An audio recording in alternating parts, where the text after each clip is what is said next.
YouTube, what up? What up? Your boy up in here, you know what I'm saying? 1080p high definition in this motherfucker, you know what I mean? Even though you can't see my face, you know what I'm saying? You can't see my face, you know what I'm saying? But what's good, man, y'all, man? I'm just burnt out, man. I had to work today on this Wednesday, you know what I'm saying? Shout out to my uncle, it's his birthday, you know what I'm talking about? Word, you know what I'm saying? Yeah, man. So I'm just jumping on here, man, real quick, man. I could probably see it might not be too long of a live, you know what I'm saying? What's good with y'all, man? How y'all doing? What's good? Salute, you know what I mean? Damn, if I, I'm like, it sucks that this happened, man. You know what I'm saying? I don't like to hear about people getting tortured or people, getting beat or whatever by the police because the police supposed to be working for you in the municipalities. You know what I'm saying? Or they work for the municipalities, but they still supposed to work for your ass, but they doing everything in their power not to work for you, and they doing everything in their power to be opposite and not work for you. You know what I'm saying? It was interesting. I'm talking fast as a motherfucker. Don't know. That's not true. How they say that you can't trust somebody that talk fast. That's not true. So what's good with y'all, man? On this, you know what I'm saying, Wednesday evening. You know what I mean? I'm just chilling, man. Just trying to see what's good, see what it do, what it do, or what it don't. So yeah, man, y'all. I'm just on here, man. Just to try to talk about this Goon Squad thing. I just barely recently heard about this, and I'm gonna talk about the First Amendment thing with these migrants. I'm talking about a couple things.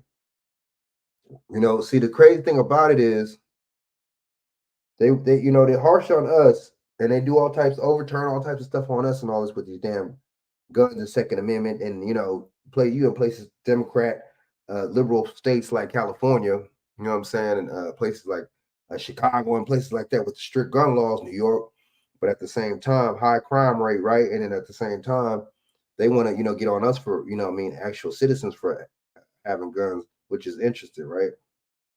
So what's good with y'all, man? I just think it's a double standard. What do y'all think? So we're gonna go into this right now, man. I'm gonna go into this case real quick, and I'm gonna go into this other one.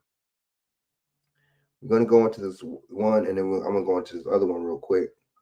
Um, about the Second Amendment. I'm gonna probably touch a couple topics, man. I think I'm gonna shut it down. So, what do y'all think about all this stuff that's going on, man? I think it's crazy.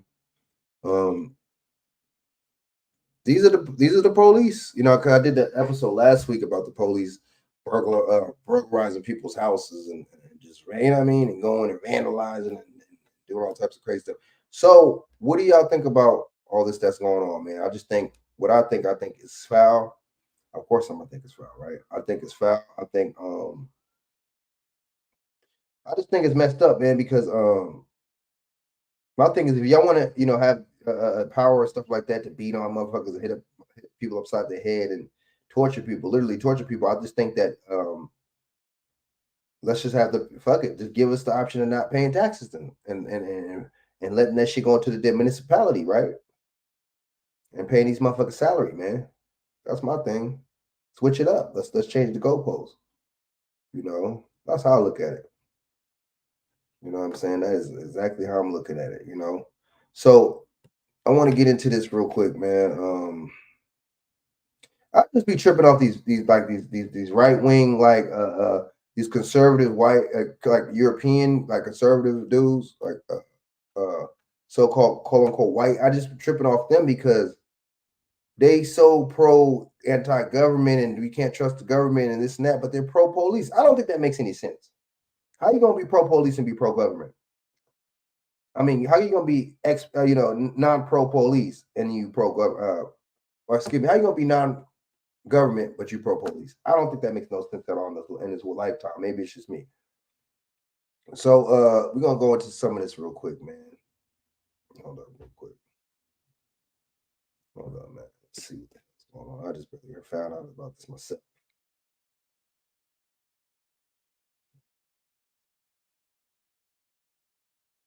Let's just get into this.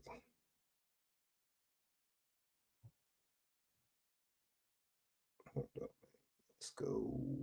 All right. Uh, that probably should sound. I bet you my what's name sound crazy. Sorry about that, yeah. Can y'all hear me? Hold up. You know what? I don't want to play. Hold up. Let me play.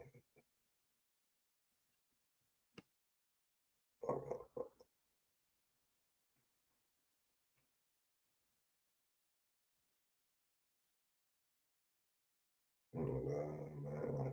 Hey, let's see. Let's get into this, man. My bad. Let's get into the what's the name.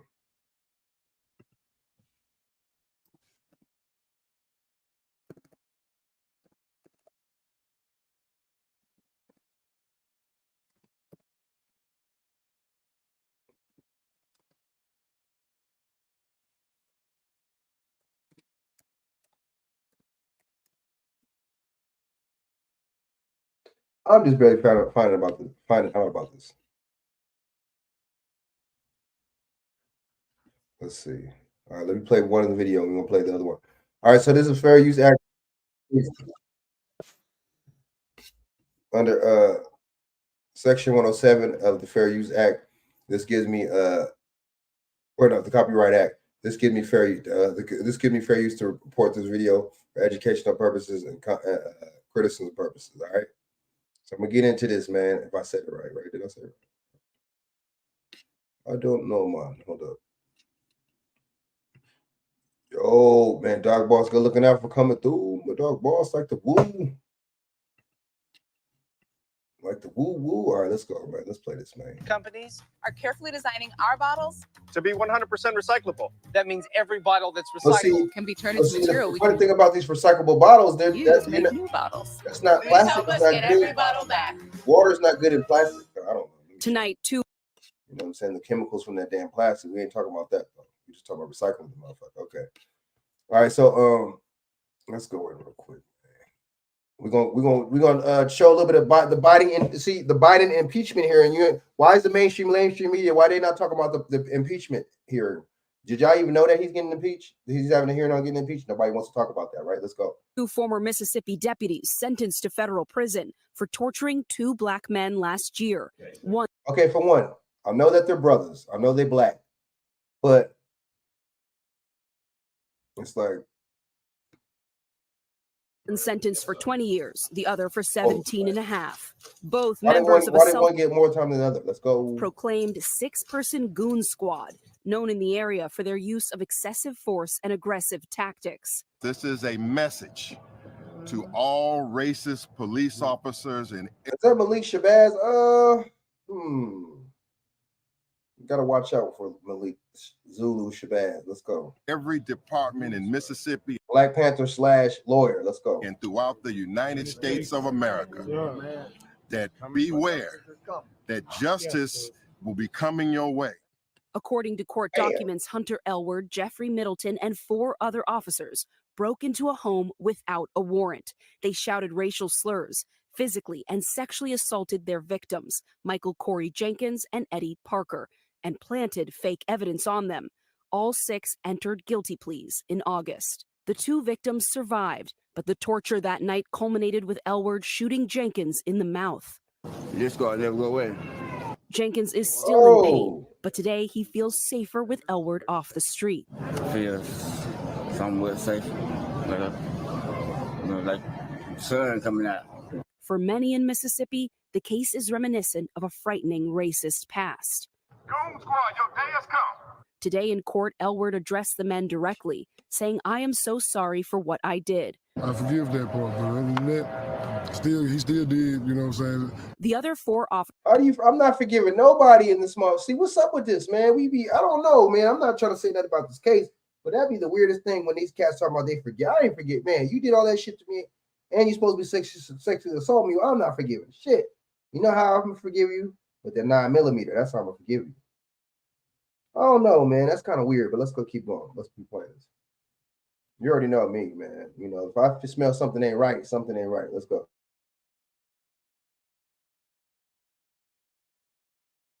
Officers will be sentenced later this week. Meanwhile, the local district attorney is now reviewing cases involving the Goon Squad, but that process can take months or even years. Antonia Hilton, NBC News, New York.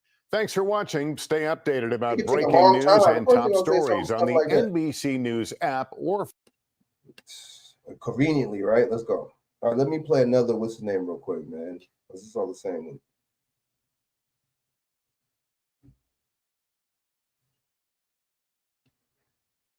All right, let's play this one real quick. Oh, you don't see no Fox News clips from this. Interesting, right? That's why I don't mess with Fox News. I don't know why y'all still watch Fox News. You don't see no Fox News. Why is there no Fox News clips from none of this? They ain't talking about this is not the narrative. Oh, you can't talk about a white cop doing this to a black man. No, you got to talk about black men doing stuff to white cops. That's why I don't understand why y'all even still watch the news. I don't understand it. I don't get it. Let's go. If your employees are traveling, you have to try Navan. Navan is a travel and expense tool that works for you and your team, not the other way around. Save money with smart spending policies, exclusive travel deals, and a shared savings program that rewards employees. We turn to the sentencing for the former Mississippi law enforcement officers who tortured and abused 2 black men. They will spend years behind bars. Faith Abubi has the story. Good morning, Faith. How come when something involving somebody Good morning black to you, or something George. like This that, was they a always have a black shocking and reporter? Y'all didn't disturbing notice that crime or no? perpetrated by the very people tasked with enforcing the law. Today, 2 more of the officers will be sentenced in the racially motivated attack that nearly killed one of the victims. This morning, 2 former Mississippi Sheriff's deputies sentenced for their role in the brutal and racially motivated torture of 2 black men. Deputy Hunter Elward getting 20 years. Lieutenant Jeffrey Middleton sentenced to 17.5 years. They're 2 of 6 officers who have pleaded guilty to federal felony charges. According to court documents, the officers, part of a group nicknamed the Goon Squad because of their willingness to use excessive force and not report it. This Goon Squad has been operating without supervision. In January of last year, the Goon Squad bursting into this home without a warrant after a white neighbor reported several black males for suspicious behavior. Michael Jenkins and Eddie Parker placed under arrest in their own home without any evidence of a crime. Prosecutors say the officers then repeatedly. But see, this is my thing. See, that's what the society do be like that, though. It do be like that. Just like I remember one time, I used to work with some dude. He was racist like motherfucker, racist as fuck, right? But trying to act like he wasn't, trying to play it off. That's one of them type of motherfuckers. You say, "Oh, I got black friends," that type of stupid shit, right? Okay, so I remember one time he said, "You know what? How I used to get the police to come like really quickly, really fast to my house." I said, "How the fuck did you used to do that?" He said, "I used to just tell the police, call the police, and tell them that there's 2 black guys down here fighting, and they used to come quick." That's what these motherfuckers, they really mentalities really like that. They know. They on code. They on code. They on motherfucking code in this motherfucker. You know what I mean? Trust me on that. They on code, they know. All right, so let me see. She, mom. Hold up, y'all. I'm gonna keep sharing this shit out. Yeah, this is crazy. I'm gonna keep playing this. Oops. Did I just? Tased the 2 men, calling them racial slurs, beating and even sexually assaulting them over the course of 90 minutes. Deputy Elward shooting Jenkins in the mouth. See, what's up with the sexual? See, something wrong. You know what, bro?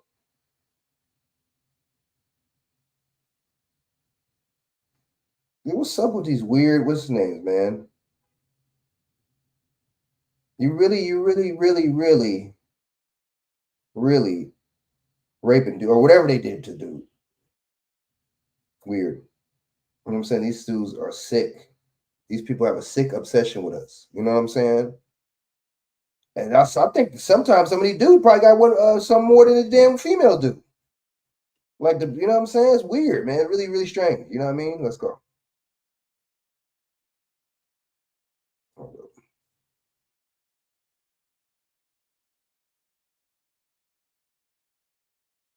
And as he lay there bleeding, investigators say the 6 officers conspired to cover up their actions, even planting a gun at the scene and pretending to seize drugs from the victims, leading to them being falsely charged.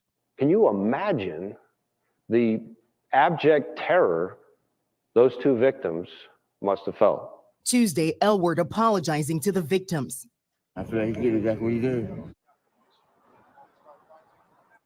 And Deputy Elward did apologize to the victim. You notice when they, well, I'll tell you, when they do something, you know what I notice? We got it. It's empathy and sympathy and every kind of empathy. You know what I'm saying? When it's one of them doing that to us. Y'all notice that? Or they apologize. That's supposed to be good for us. And see, honestly, a lot of these, and some of them be psyops too. But a lot of these little stories, people jump in. They want to jump into the Europeans' arms when they issue an apology, boy. They're like, you know what I'm saying? The grass is greener on the other side. Oh, they issue me an apology. Oh, that must be my friend now. I can trust them. But yet let a brother, you know what I'm saying, do something similar. They ain't gonna, you know. Interesting. Interesting, man. Let's go, man. Let's go. Yesterday as he was being sentenced, but only one of the victims, not the one he shot, says he has forgiven him.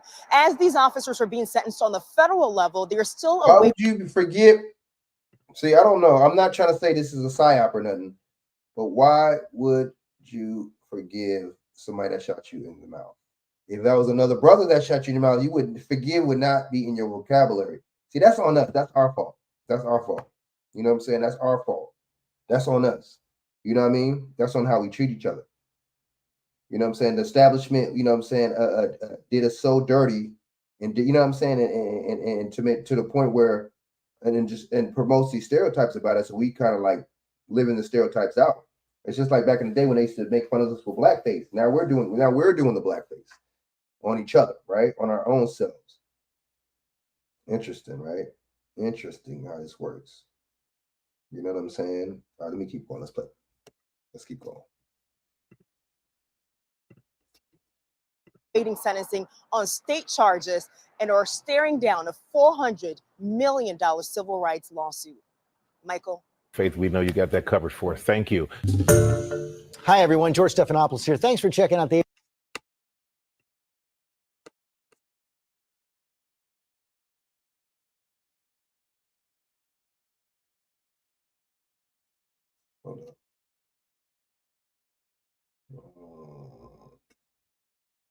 Hold up.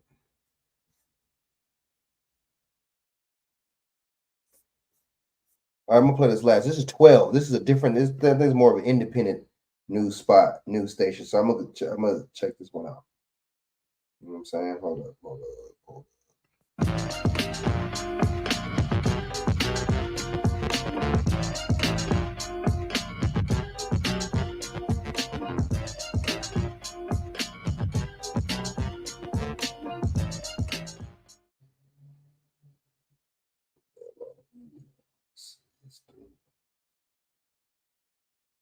Have you heard the great news? You can receive a free iPhone or Samsung Galaxy plus free unlimited monthly data, talk and text on the largest 5G network from Airtel. Sentencing for members. It's weird because I never heard about this case though till now. Very interesting. Let's go. Maybe I've been out of the loop or something. Let's go. Of the Goon Squad began today with two former Rankin County deputies. Hunter Elward will spend 20 years in prison, and Jeffrey Middleton will spend 17 and a half years behind bars. Why is one getting more than the other? News, Tia McKenzie is live from the federal courthouse with the full story. Tia? Look how the media condition. Look how the media conditions. Look how the media. Look at the narrative. Look how the media is. Look how on just conditioning and stereotypical the media is. So they report on this story of these two brothers getting tortured, and I guess sodomite. I don't know what the hell the weird Europeans did to them brothers, man. But and then this is the second clip I showed with a black reporter reporting on it. What's the significance? Why does it have to be a black? I'm just saying. I don't know. It's kind of, I don't know, man. A little conditioning. I don't know. That's right, Melanie. Sentencing for the other four defendants will continue through Thursday. Former Rankin County Lieutenant Jeffrey Middleton received his sentence along with former Deputy Hunter Elward. Judge Tom Lee has ordered that Middleton undergo a mental health treatment program and anger management. The victim's attorney, Malik Shabazz, says history was made in the state of Mississippi. Let this be a warning to all police officers in the United States of America, particularly those who are lieutenants and supervisors. If you allow deputies and officers under your command to go rogue, to commit crimes, and to abuse persons, you will be held equally as responsible. Michael Jenkins and Eddie Parker suffered physical, mental, and emotional trauma following the January 24th, 2023 incident. They were beaten and tortured by 5 Rankin County deputies and 1 Richland police officer who referred to themselves as the Goon Squad. None of the 6 remain with their respective agencies. I had mixed emotions. You know, when I look at them, I was a pit bull when I was looking at them when I was standing up at the podium. But I don't know. I don't know. I felt good. I'm glad we got this. Elwood requested that he be sent to a facility in Talladega, Alabama. How the fuck does that work? How do you get this request? Oh, I want to go over here. You know what I'm saying? These motherfuckers, boy. And I bet you they might even put them over there too. Look, these people are not your friends. The police, you know, somebody said to me earlier, it made a lot of sense. The government does not like you. They don't. Whether it be on the municipality level, the lower level, or on the federal level, they don't like you. The government does everything it can in its power to shut you down, to make sure you don't got no money, to make sure you're broke, all this fucking rent hike and increasing, and mortgage, everything increasing, the motherfucking cost of living, everything going up. Look at this, the inflation. They don't like you. Does it seem like they like you? Really? They give 2 shits about you, man. You know what I'm saying? I don't know, man. I just think it's a sad little event. A sad little, you know, sad event, man. Sad event. All right. Meanwhile, nobody's talking about the Biden impeachment right now. I get it. But see, the thing is, you know, another thing before I go switch topics, I know that the police department knew something about these mines. I know it. Right? Hold on. Like seriously, I already know it. You know what I'm saying?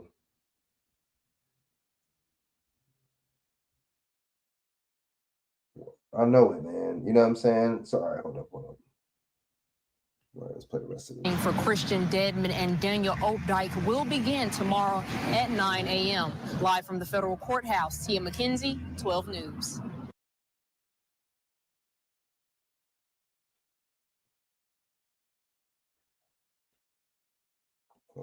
Once upon a time, there lived some lovers of fashion in a land. All right. Let me get on to something else. Let's go into another topic, man. You know what I'm saying? Y'all share this out to y'all social media. Like, share this out. So I can at least hit the algorithm. You know what I'm saying? All right. So let's talk about this Second Amendment for the migrants. Interesting. I think I'm gonna have to mess with Lisa Cabrera. Sentencing for members of Lisa Cabrera, where's she at? Hold on. And then we're gonna go into this how the Chicago citizens went off on Brandon Johnson. About time. It's about time. He's a piece of shit. He's a piece of fucking shit. Brandon Johnson ain't doing nothing for no damn so-called black people. Piece of shit.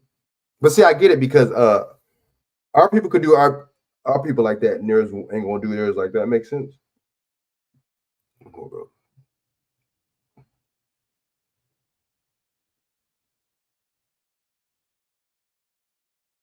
Hold up.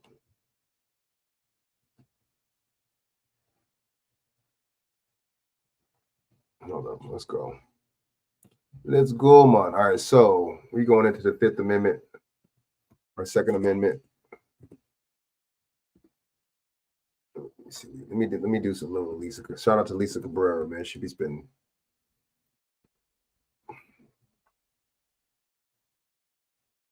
I don't want to do too long of a what's name.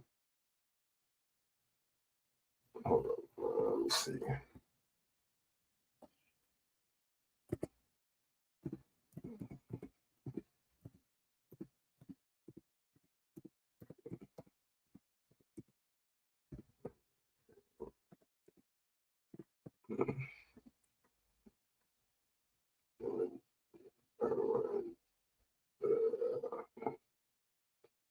Let me do. Oh, should I even watch Fox 11 News, dude? Even though they ain't talking about. Notice, look, they ain't talking about none. Fox ain't bringing up none about the torture, though, right? That's why I don't understand why y'all watch Fox News. I don't get it. Fuck Fox News. We'll watch. We'll go on something else. All right, the hell with Fox. We don't need no Fox News. All right, so check this out. And they talk all this terrorists. So this country is so fake. These politicians are so fake. The media is so fake. They talk all this torture stuff. I mean, they talk all this terrorism, this terrorism, that, all terrorist cells, terror. These countries, they could be killers and rare, and all this and that. But these motherfuckers, why would this judge rule on the fact that they should have a Second Amendment right? Don't make no sense. Let's go. Illinois just ruled illegal immigrants have the right to keep and bear arms. So rather than the circle with the line through it, we need like a thumbs up emoji there. The case is pretty simple. Police arrested an illegal immigrant living in Chicago with a gun back in 2020. They charged him for violating the federal law banning illegal immigrants from having guns. It's been on the books for a long time. Judge Sharon Johnson Coleman just decided the Second Amendment applies to him, the illegal immigrant, like everybody else, so he can have a gun. In her decision, she wrote that Humberto Flores. See. Look what they're doing. Of course, it's a black judge, right? A black woman judge. Because she could be LGBTQYZ, right? So the thing is, of course, it's going to be a black. I see what they're doing. They be using these black women politicians and DAs and judges and prosecutors. They be using them for political agendas all day. It's all about political agendas, man. They be using them for hella political agendas all day. Go figure, right? You know what I'm saying? Go figure. It's just interesting, very interesting how this works. Very interesting how this works. Right? Political footballs. Now I can't say that football because they're agreeing to it. They're being put up to it, so that's a little different. Let's go. Received and used the handgun solely for self-protection and protection of property during a time of documented civil unrest in the spring of what the hell is she? Let's go. Keep going. 2020, the summer of love. Court documents show Flores fired the gun at moving cars during the BLM riots in Chicago. He argues police. Oh, I get it. He got arrested during the BLM. Oh, you see how you see it just how all this stuff just sticks together like glue. You see how political this is? Let's keep going, man. Let's keep going, dude. Let's keep going. Interesting. Let's go. Police officers warned him about looters who were approaching his neighborhood. Key to this ruling is that the judge says Flores' conduct heavily impacted her decision. He had no criminal record and was not considered a risk to public safety.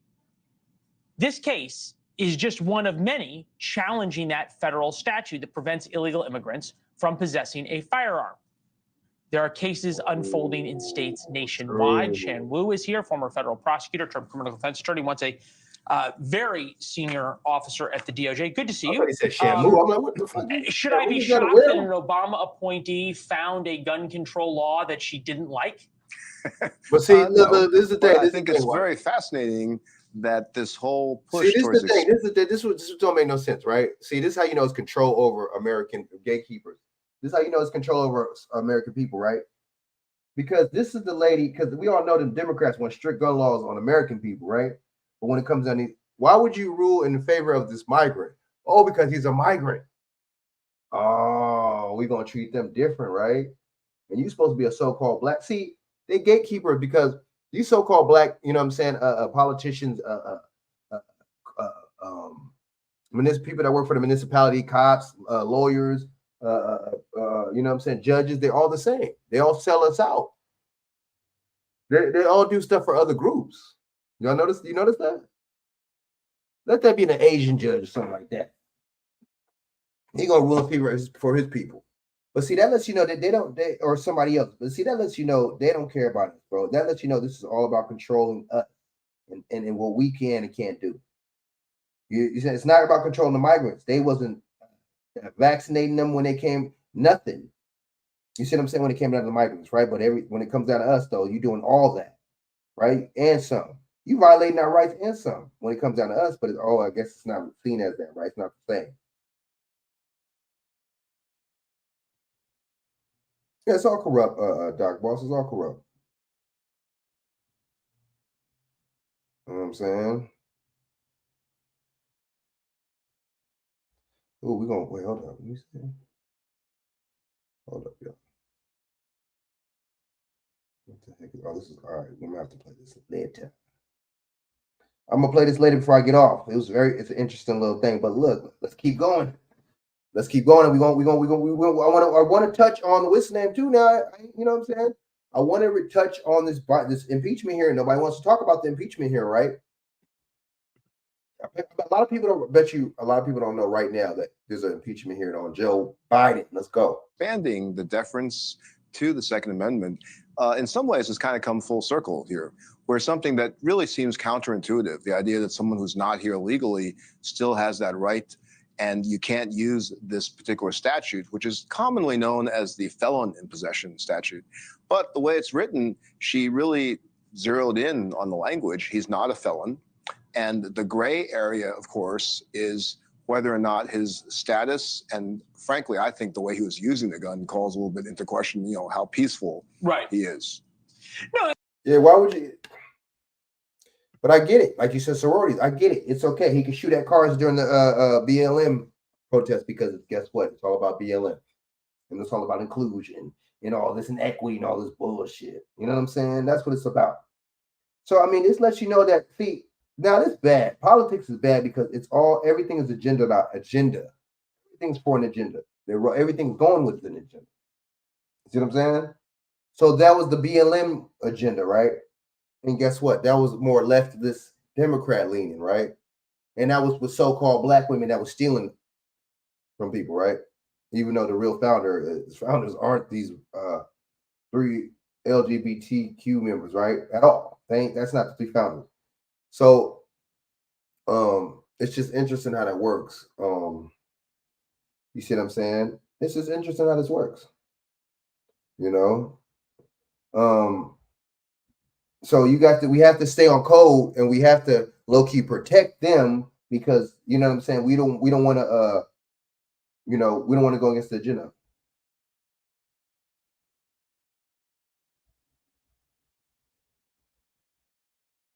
You know what I'm saying? Right? Let's go. Dude, that's a good point. Look at the intent on how he was using the damn gun, right? I mean, I guess the question, though, is what constitutional rights and protections then become absolute, right? Because illegal immigrants are still counted in a census. Mm-hmm. That is a huge deal in terms of representation. Oh, they're counted in the census. See, why do you think we're so-called still 13%?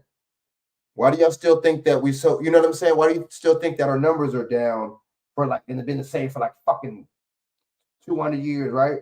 Which doesn't make no fucking sense if you think about it. You don't think the numbers are going to go up?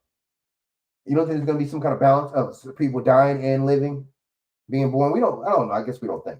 So, you know what I'm saying? I don't know, man. You know what I'm saying? I don't freaking know.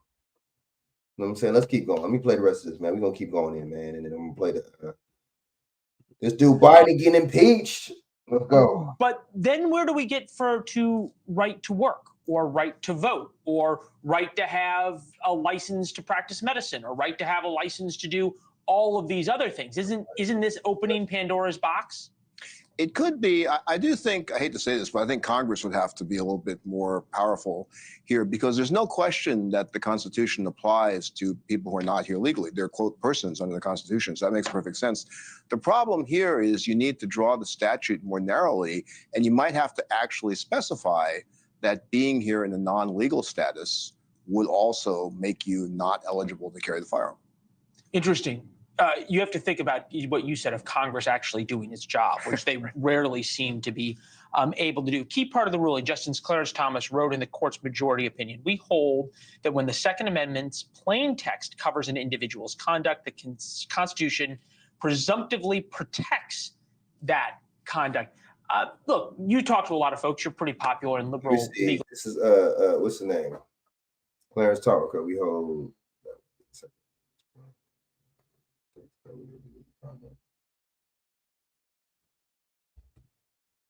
Circles. Was there a bit of chuckling? But okay, but see, y'all, why are they trying to make all types of loopholes to this shit?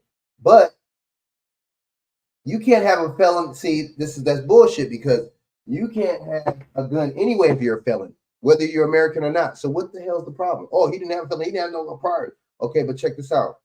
He shot at a fucking car. He was shooting at the fucking car. So that's not his felony right there. You shooting at cars. You didn't get. Did he get convicted? Hell, fuck being convicted. If you know what I'm saying, or my bad. That's the question. Did he get convicted of that felony? That's what I want to know. That's what they're not saying. Because if you get convicted of a felony, guess what? No gun rights for you ever in life, right? Not legally. You know what I'm saying?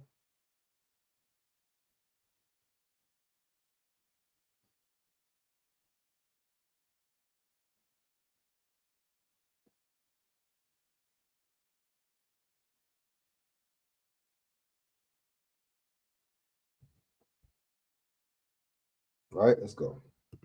When people read this, was it sort of, yeah? I think so. I mean, more than a bit? Yeah, it feels like a little bit, chickens coming home to roost. So in what sense? In the sense of it's been associated, not entirely accurately, but it's very much been associated with the conservative court, a conservative movement to really expand the protections of the Second Amendment for gun owners. And here, of course, it kind of comes into conflict with the idea of, we also have to include this big issue with so you said that the immigrants. Congress might have to do its job, right? Flores was here illegally, therefore he broke a U.S. law by coming and by staying. So this is that the Second Amendment applies without Congress amending the law. So Congress could pass a law tomorrow that says illegal immigrants cannot have weapons, period. Right. And that would fix this situation. I think so, yeah. I mean, I would agree. You have me in funny positions. I'm agreeing with Clarence Thomas, too. But I think he's exactly right. We're 2024, odd things happen, don't they? It's this presumption. The Constitution creates that presumption that whether you're illegally here or not, you have that right as a person here. But if the specific law says you're not allowed to possess it because of your status or a crime you've committed, then that would fix the presumption. All right. Andrew Roberts, I thought, rightly pointed out, he's one of our star producers, that you've got a lot of these cases in different courts. So it probably ends up at the Supreme Court at one point or another. But oftentimes these district judge rulings and everything else play into other cases. And if you, as the left is sort of chuckling and saying, hey, this serves Second Amendment activists. Let me go into the comments, man. My bad. They're also saying, look, that these kinds of rulings then play into driver's licenses and whether the driver's license of a... We stopping this. That comment was the dopest comment. Bam! We got to put that motherfucker bigger. They use the media to create feelings in you. Exactly. They want to show. They telling you how you supposed to feel and what you supposed to say. How about that? That's how they telling you how to feel and what kind of emotion you supposed to have. Damn, that sounds like control to me, dude. That sounds like some AI type shit. That sounds like some old Matrix type. That's what it sounds like to me. 30% was never the truth anyway. Ooh, oh my bad. The media is setting up the civil. Oh, they are setting up the Civil War. Do I peep that? And that's like, you notice they had the migrant. They had not a migrant. My bad. I think it was a regular Puerto Rican Spanish dude, whatever. He was getting, you notice the brother and him the other day on the subway was getting into it. It just happened to be somebody Spanish versus somebody black, right? Just setting up the conflict. What are the odds that the dude was Hispanic, right? And the dude was black. What are the odds? Right? Hold up. You notice they don't really use too many Creed people for PSYOPs, right? They use other groups. You notice they use other groups for PSYOPs, but not too much Creed people. Do you notice that? All the information they have on Joe Biden He could have been impeached. I know, dude. This is some BS. All right, so what kind of little graph they got over here? Firearm possession ruling opens door for expanded rights for illegal immigrants. But see, they already want. I mean, y'all should have already known this. Duh. You know what I'm saying? They already making a lot of these illegal immigrants. You know what I'm saying? Migrants. They're already making them police. Y'all should already know this was coming. They're already making them police. And they see, this is how you know it's BS. They keep hitting you with, and they want you to have sympathy and empathy for them because they keep hitting you with this. All they want to do is work. But isn't that all what the fucking American people doing is work and keep getting jerked? So it's we're working, but we're getting jerked. But we're not working hard. These people are coming in, and it's the stereotype that all of them work hard, right? All of them work hard. None of them is criminals. None of them got records. So if you sent a bunch of American people to another state, that wouldn't be on the books. That wouldn't be on the table. Seeing if they got records, felonies, arrests. I guess not. We don't, we couldn't go to countries like that and shit, just live there and just can't set up shop like these other people do. You know what I'm saying? I'm gonna play the rest of this and then we're gonna go into. So look at the little graph they got: right to vote, right to work, right to secure from unreasonable search and seizure. But this is the thing. Yeah, this is gonna give them all. But see, they already in states they already have the right to vote. They already have the right to work in damn near all 50 states. Damn near. That's why they're bringing them over here too. It's all that. See, this makes sense. I like this little graph because this is gonna make it to where you bring more of them over here. It's gonna make it to where they can vote, and you bring more of them over there. It's gonna make it to where they can work. They could all damn near work in every 50 state, like I just said, and you can make it to where they have the right to search and seizure. They have the right to, you know what I'm saying, all these other rights that you have. These are people we're talking about. These are human beings we're talking about. So I'm not saying they're animals. I'm not treating them, and I'm not coming to them like that. But it's just it's a fair thing. But you know what? My mom used to always tell me life ain't fair. That makes so much sense. It ain't it? All right. It's a good little graph right here, though. Real good graph. That's exactly how it's gonna happen. Look, bam, right? That's the order too. They want that vote from these mugs. That's why, oh boy, their brother was talking about the black man's vote don't matter. He's right. In a way, it's not going to matter pretty soon. He should have just said that. That'd have been better than saying what he said. California resident who's an illegal alien is valid in Texas. How does that play out now? That is really. But see, they have states. What about the state rights? What about the state rights? What about the state rights? Why do we act like we don't got no state rights? Why do we act like every state doesn't have their own rights?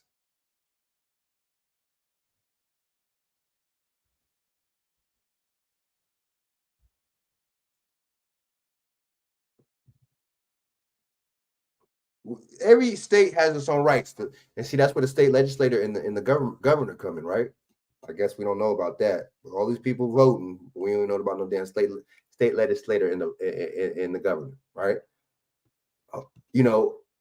Calling shots for their own states. Let's go. The tension with the federalism system. You obviously have situations in many areas of the law where the states have like this patchwork of differing kinds of decisions. Didn't I just say the states have the right to decide on it? But see, the states are. I think that a lot of these states are in on it. I think, Doc Boss, I see what you're saying. This is a lot of staged conflict, staged putting this group against another. It's just staged bullshit. That's why, and you could tell. You could tell just by how everything is set up. You could tell. Look at the narratives. Look how they throw all these narratives. Narrative this, narrative that. Black versus Spanish. Migrant versus, and then you got the African migrants, and then you know what I'm saying. Now we had a subway shooting now. But see, you notice too, they had a subway shooting, right? They didn't mention nothing about no migrants, right? They didn't even mention the fact. They didn't even mention the act that the Spanish guy that was involved was a migrant. See, nah, we're not gonna do that. You know what I'm saying? We ain't gonna do that. That's not the narrative. We're not gonna do that. We have to make put migrants in the best light. All right. Even though they talk about, migrants do beating this and that, but that's not gonna matter because, like Doc Boster said, that's just that's putting our opinion about them, right? Right? It's just giving you popular, just having people go by popular opinion. There you go. But see, this is my thing with these migrants, right? This is my thing with these migrants. You see what I'm saying? In the mainstream media. You see what I'm saying? They got more rights than us, man. And that just can't be just one of the embassies that they're from, Venezuela, where the fuck that they're from. It just can't be. They got more rights than us. It's just all the agenda, the new globalist agenda that they have. You know what I'm saying?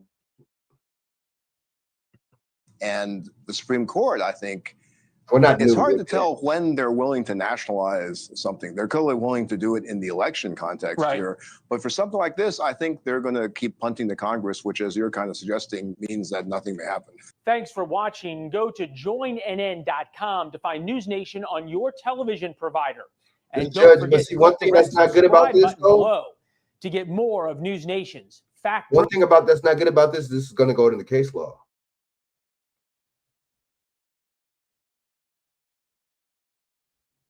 Texas blocked by federal court for deporting.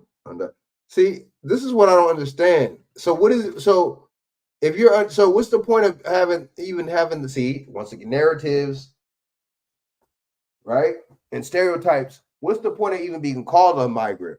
What's the point of even being called saying that this person's entering illegally, right? What's the point? You see what I'm saying? What's the point? What's the point? And now to the stories topping national headlines, yet another legal block surrounding Texas's controversial immigration law. Late last night, a federal appeals court paused the policy again just a few hours after the Supreme Court allowed it to go into effect. Today, that appeals court heard arguments in the case. NBC's Morgan Chesky joining us from the Texas border with the latest. Past 24 hours can only be described as legal backlash when it comes to that controversial immigration law SB 4 signed by Texas Governor Greg Abbott in December, but it has not yet gone into effect as a result of multiple things happening in the last day or so. The first, the Supreme Court deciding to lift the pause and allow SB 4 to go into effect on Tuesday. But then just hours later, a lower court decided to reinstate that pause just before midnight. So as it stands right now, it is still on hold. The law itself empowers local law enforcement, police, sheriff's departments, state troopers, and gives them the ability to arrest migrants suspected of crossing the U.S.-Mexico border illegally. And what's the suspicion? What do you suspect? Nigga, ask them up. You just like a regular motherfucking citizen of the United States. You ask the motherfucker for the ID, right? Motherfucking cop are on you, harass you and shit, ask you for your ID. You give them the fucking ID. Keep it moving, wherever the fuck. Why is it not? Where's the suspicion? You ask these motherfuckers, you got fucking an ID, they don't got an ID. Guess what? Motherfucking 80% of the time, they're fucking probably not documented, right? I don't understand why it's not rocket science, right? It really isn't. Let's just keep it 100. Let's not act like that. Please, let's not act like that. Let's go.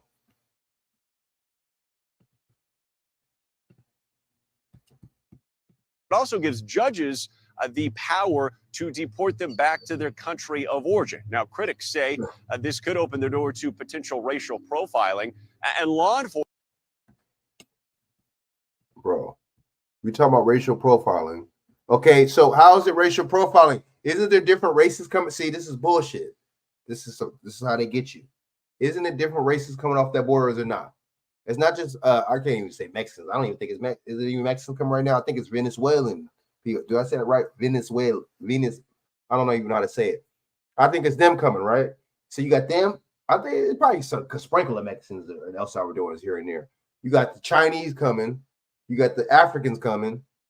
They act like they don't want the Haitians. They acting funny towards the Haitians. Let's not even mention them. So why are we? And see, I'll let you know we're not the same as Africans, because why are they treating the Haitians different from the Africans? Bam! Because our lineage is the same as the Haitians, and our lineage is not the same as the Africans. Bam! The Africans classify as white. The Haitians don't. Bam! Anyway, that's a debunk right there. I'll let you know right there we're not the same as Africans, but that's another story. So, how is it racial profiling? Like I said, one more time, how is it racial profiling when there's different races coming from the border? I don't know. Let me just shut up.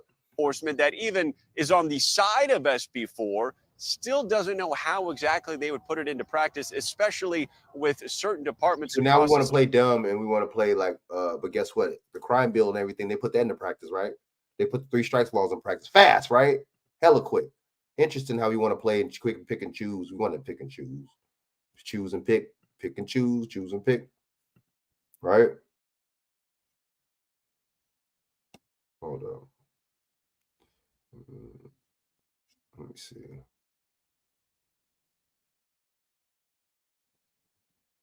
Hold up, man. Hold up. Let's go into the what's name right now. Let's go into the what's name real quick. Hold up. Arkansas Airport executive. See, there's always some. See, writing. You know what I noticed? You know what they've been slamming home? I need to update mine. You know what they've been slamming home? Gun violence, gun shooting, gun shoot, kill, murder, kill. Remember what was that shit? Demolition Man, murder, death, kill, murder, death, kill. Right? They've been driving that home. It's election year. They putting the stink on it. So this is my thing. They're gonna keep pushing, like Doc Ball says. They're gonna keep pushing the cycle. That's what part of the narrative, right? They got to keep pushing, gun and crime. You know what I'm saying? You got to keep pushing that. You know what I mean? So let's get into the story right here, right? So they said Arkansas Airport executive wounded in shootout. Why the fuck was he shooting with the ATF? And why the fuck was ATF agents at the airport? This is not what the news is going to tell you. Let's go. A resume is not easy. Unanswered questions, they don't tell you Finding that. the right words, using the right They want examples, to keep and formatting the results they want to keep can the feel unanswered impossible. question unanswered because to keep you in suspense, to keep you talking about it, to keep you interested, right? To keep that interest. All right, let's go. My perfect resume was. I'm just really curious as to what was going on a few houses down. Neighbors in the dark as ATF arrived at 4 Durant Court Tuesday morning. It was around 6 a.m. Their operation to serve a federal search warrant went sideways. I heard about 5 or 6 loud bangs. Shay DeBryan woke up to the gunfire and witnessed an ambulance, fire truck, and multiple law enforcement agencies swarm the street. Why does an ambulance and a fire truck have to come? Can anybody answer me that question? Isn't it one or the other? Why would both come?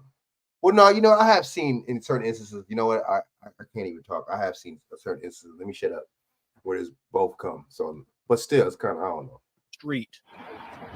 Even with an explanation given by authorities that homeowner and Clinton National Airport Executive Director Brian Malinowski shot toward ATF agents first, and they returned fire, injuring both sides, she has questions. I talked to other neighbors, and all of us are just kind of confused. An investigation is ongoing into whether the use of deadly force was justified. See, when it's somebody white, look at. This sounds about white. It sounds about white. So when it's somebody white, when it's a European, let's get this straight. When it's somebody white, now this is, I'm glad I just stumbled upon this. This is the double standard we talking about. The narrative. Guess what? When the European shoots, when he shoots people or he does a mass shooting or he does some kind of shooting, he has to be crazy or something mentally has, because guess what? Europeans don't do this on a limb. They don't just do this on the strength, right? They got to be crazy, right? That's another narrative. And this is another narrative. If a white person shoots at a white cop or whoever, somebody else, period, no matter what race, then it's always, why, you notice 90% of the time they always try to justify even when it's not justified. Bro, he shot at the ATF agents. What do you mean investigating to see if it's a lethal force, wherever the fuck they just, how? But see, when it's a brother, there is no investigation of lethal force. You notice that? Or when it's a brother, it's investigation of lethal force when they kill the brother. Y'all don't notice that? When they shoot and kill the person. Do you guys notice that?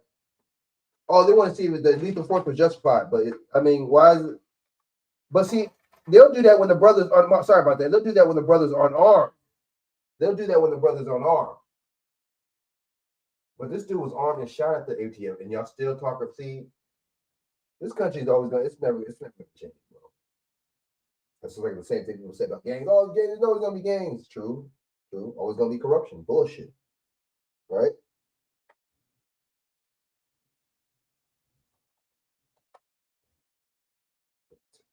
I don't know, man. This type of stuff gets kind of old, man. Keep it 100.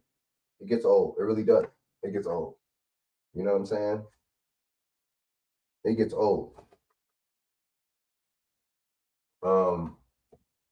I just think it's interesting how this dude gets a big pass. You know what I'm saying? To shoot at ATF agents. This is interesting. See, they're never wrong. The European is never wrong. I noticed that. He's never wrong. Everybody, guess what? You're always wrong, though. When it's a brother, you're wrong all the time. No accountability for the European, man. You're the most accountable because that's why you're that's why it's mostly y'all us in prison, right? If we're supposed to be less than the European, how is there more of us in prison? We don't want to ask the question. Nope. We don't want to answer them questions. We do not want to answer them questions. Interesting. Very interesting. It's the most interesting it could get. You know what I'm saying? I'm gonna keep playing this right now. Oh no, man! I just think this kind of stuff. I'm not gonna say it gets old, but it's just like, that just goes to show you have the complexion for the protection, baby. And when they and don't even tell me when I say stuff about this. Don't even tell me I'm complaining because I'm stating facts. I'm stating all facts, right? All facts. You know, let's keep going. Let me keep playing this real quick. Sorry about that. Keep playing this shit real quick. Let's see what's going on with this. Got the media, everybody at that motherfucker, right? Let's go. Our station contacted the U.S. Attorney's investigation is ongoing into whether the use of deadly force was just. The use of deadly. The motherfucker had a gun and he was shooting at you. How is it not justified? But guess what? If it's a brother, you have to shoot and kill him, and he won't have a gun. And y'all, then that's what they'll say when it's a brother. Oh, we have to see if the use of force was justified, bro. Didn't y'all just say he was shooting at? Man, I'm telling you, dude, this is some racist shit right here. We talk about racism a lot of times, but we act like we can't figure it out, and this and that, and you know what is it and all this, and if it's clear cut or not clear cut. This is clear cut, straight discrimination and racism and double standards right here. Because if this man was a brother, it would not be the same thing. He wouldn't even have a gun, and they would have been like, oh, it was justified. Shooting and killing him was justified. He didn't have but still, it don't matter. He was justified. You know what I'm saying? He was posed a threat. He didn't have no gun on him, but he still posed a threat. But yet, the European is bucking at these motherfuckers, right back at him. And then you notice they didn't tell you what kind of gun this guy had? Interesting. Let's go. Justified. Our station contacted the U.S. Attorney's Office for the Eastern District of Arkansas to try and obtain a copy of the warrant. Oh, it's in Arkansas, one of the most racist but states. we were told we could not see it. I've only heard guess like what? good That's where things Bill about Clinton's the from, ain't lady it? that lives there, Ain't and that it's where Bill just Clinton's sad to from? hear that this happened. Where racist Thanks ass for Bill watching. Clinton was Stay from, right? updated about. These dudes shot. I'm glad I just played that for y'all. All right, so we're gonna go in. Let's go. Let's talk about. Let's see what the hell. Let's see if this impeachment hearing is still going on. This fucking idiot, Joe Biden, right here. Let's go. Let me see impeachment hearing. They're crazy. Let's go. Like crazy Gideon. You know what I'm saying? All right. And impeach. It's easy because I know this has peach in it.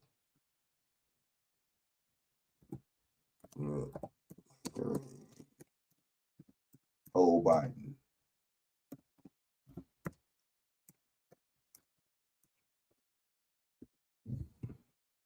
Play a little bit of this. I'll play a little bit of this. Fair use of 1976 under Section 107. The Fair Use Act under Section 107. This gives me fair use to report on this video for commentary purposes and educational purposes. Fair use, baby. Fair use. All right. We going in on this real quick, man.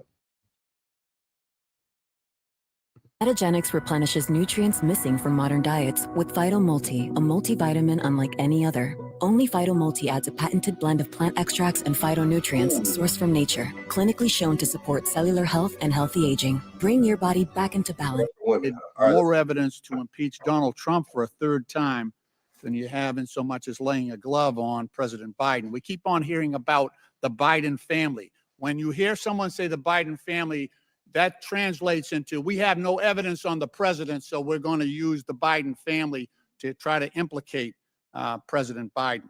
But dude, whoa! Wasn't his son just? Was his son just on? His son was just on trial. Was it just me? But see, at this point, if there's nothing on Biden or something like that, but at this point, if you still sticking up for Joe Biden, if you still caping for Joe Biden, if you still sending, not drawing your line, your motherfucking line in the sand for Joe Biden, I don't know what the hell to tell you. You just don't give a damn. You must be getting paid off by somebody, or you just must be the biggest fool of all time. Let's go. You must be a fool, weak, pathetic fool, like Chang Sung used to say. Let's go. Constant bumbling and continually Hunter, shifting arguments here. Throw out a gun illegally. You've done nothing more than exonerate and lied on his registration. President I think he did. Didn't he? Or he not? We heard initially from for months. We heard about the Hunter Biden laptop, and there were absolutely some embarrassing photos on that, and some awful information about Hunter Biden's personal life. I will admit that. Then you bring in your own witnesses, your legal experts before this committee, and have them testify. And what they said was amazing. They said there was no evidence to even suggest that there was support for articles of impeachment against the president. That was your legal experts, the Republican legal experts that said that. Oh, this might be a then we have Democrat statements by Mr. Jordan saying that that Mr. Smirnov was the most corroborating witness that the Republicans had, the strongest witness that they had. And of course, after that, we find out through the Trump-appointed prosecutor that all of the information that Mr. Smirnov had provided was fabricated, false, and submitted by the inducement of Russian agents going after President Biden and trying to undermine our democratic system. And now we come to a point where, since that witness blew up, now we're going to prison, and we're reaching out to witnesses who have been convicted and sentenced to prison for stealing $80 million from the pensions of innocent workers.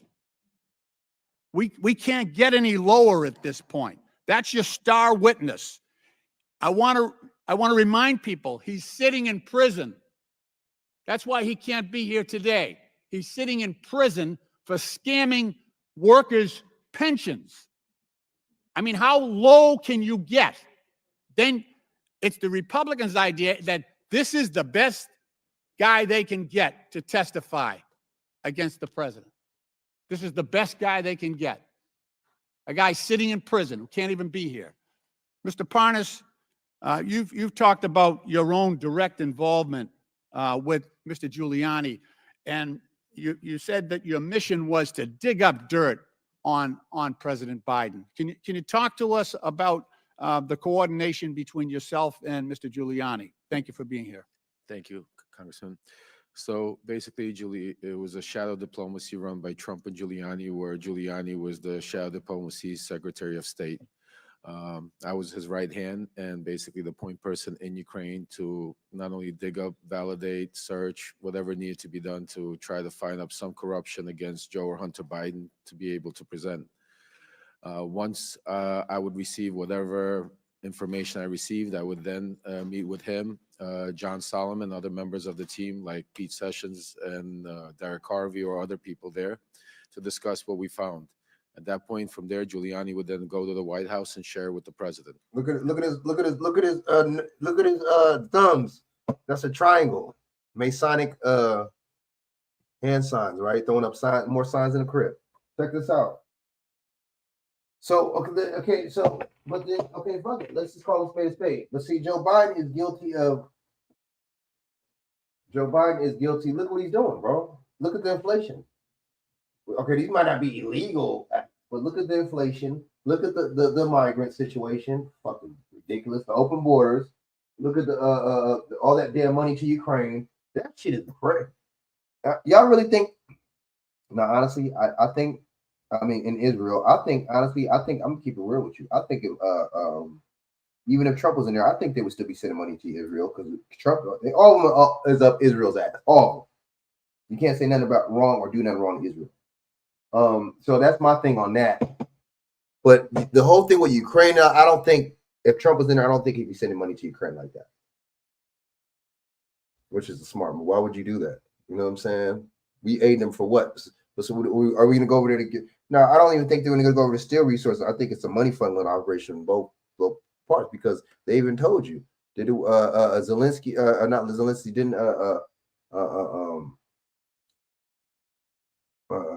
Netanyahu say, I don't want to accept this money, you know what I'm saying? I'm not going to, you know what I'm saying, accept the money that you send to us unless you send some more money to Ukraine. Bam.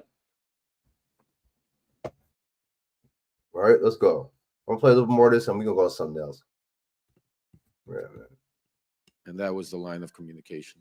You said also in your testimony that members of this committee, the Republican leadership, should have known before Smirnov was indicted that this information was fabricated about President Biden. Could you talk about that? Congressman Lynch, not that they should have known, they did know. They knew exactly what was going on. They knew that the evidence was not vetted. This information was just coming in from anywhere from left, right field, and it was being pushed straight to the halls of Congress without zero verification of it. Okay, thank you. Mr. Chairman, my time has expired and I go back. Gentleman's time's expired. Before I recognize Mr. Palmer, I'd like to enter into the record the testimony of Tony Bobulinski with the committee on February 13th, 2024. It corrects the record of Representative Garcia's, who did not provide your entire testimony. On page 147, you told the committee about your understanding of who invited you to the events referenced by Mr. Garcia. So without objection, I'd like to enter into the record the entire transcribed interview of Tony Bobulinski. And Mr. Chairman, I'd like to enter for the record an article from today's Daily Beast entitled "Texts Reveal More Russia Ties for Key Anti-Biden Witness Bobulinski." Okay, Daily Beast. Without objection. Chair now recognizes Mr. Palmer from Alabama for 5 minutes. Mr. Bobulinski, I have very limited time and I want to get through a lot of information, so please answer these questions with a yes or no, if you don't mind. You have met Joe Biden, isn't that correct? Correct. In fact, you had a meeting with Joe Biden, isn't that correct? 2 of them. One of those times was before the Milken Conference in Los Angeles, May of 2017, is that correct? It was during the Milken Conference. You provided a great deal of documentation to this committee. I want to show you some messages between you and Hunter Biden, be on the screen here, in May of 2017 before you first had a meeting with Joe Biden. These are messages between you and Hunter Biden dated May 2nd, 2017. Do you recognize these? I do. At the bottom, Hunter wrote, "Dad, not in now until 11. Let's me and Jim meet at 10.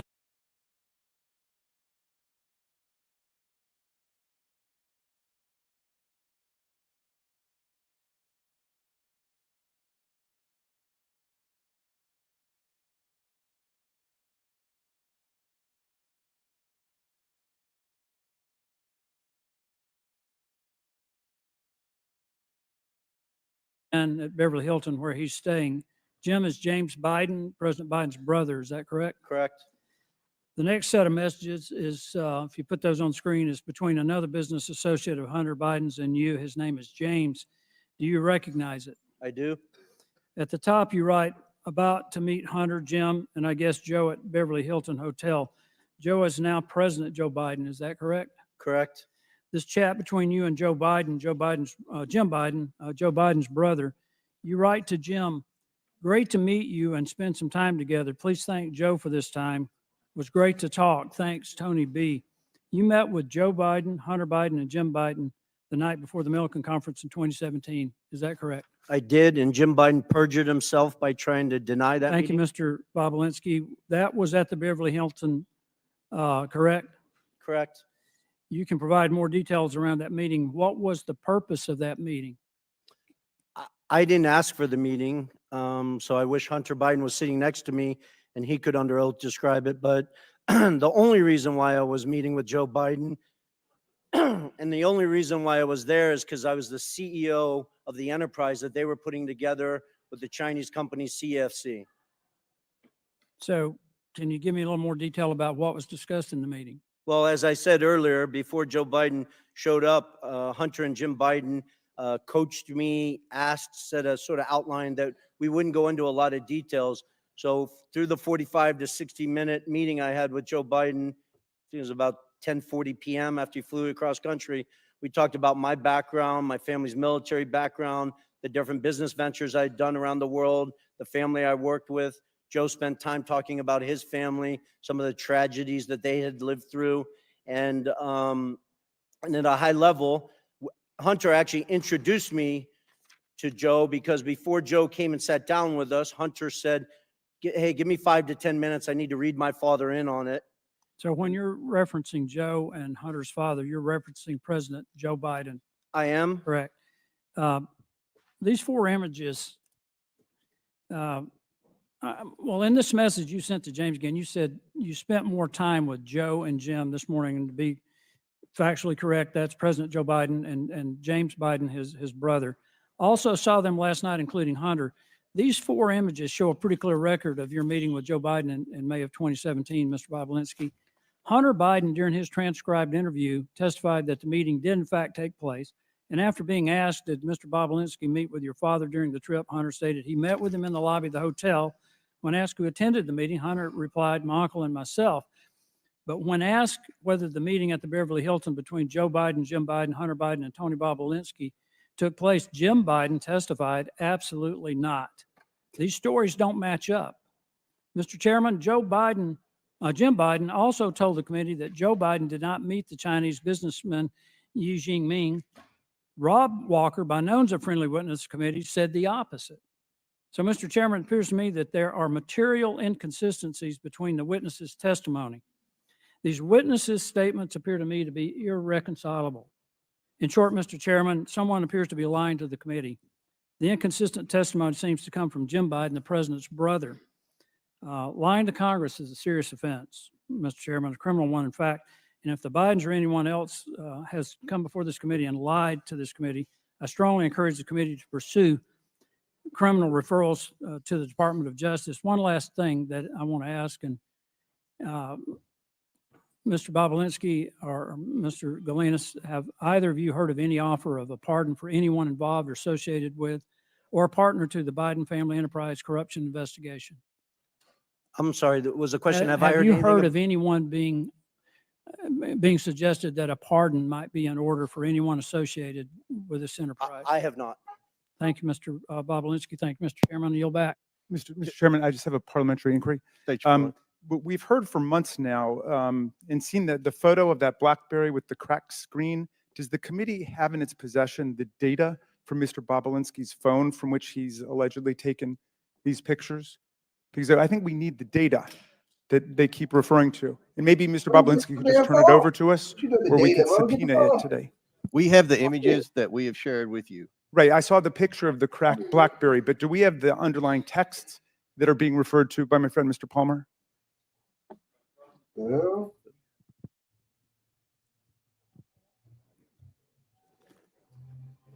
Mr. Bobulinski previously said he'd be happy to turn over his phones. We have pictures of all the text message screenshots that we provided with everyone on the committee.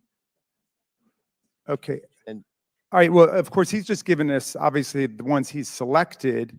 I'm wondering whether we could get all of those texts, and I would move that the committee subpoena Mr. Bobulinski's BlackBerry phone on which messages with Hunter Biden and the Oneida Holdings partners are saved. He stated that he's willing to provide it to the committee, so it should be rather simple. Mr. Chairman.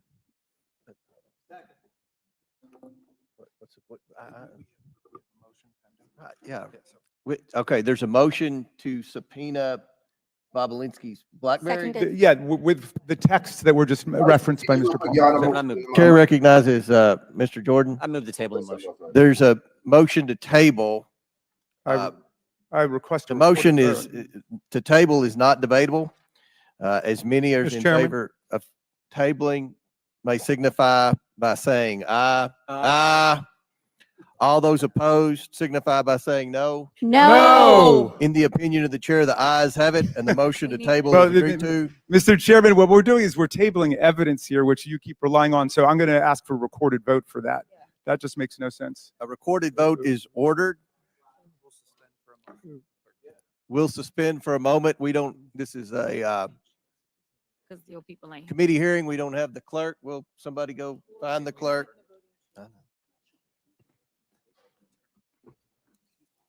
All right, we'll come back to this. Stay over here. You know what I'm saying? Where's the clerk? Like, where's Waldo in this motherfucker? All right, hold up. Stay over here. You know what I mean? Where's the clerk? All right, so let me see.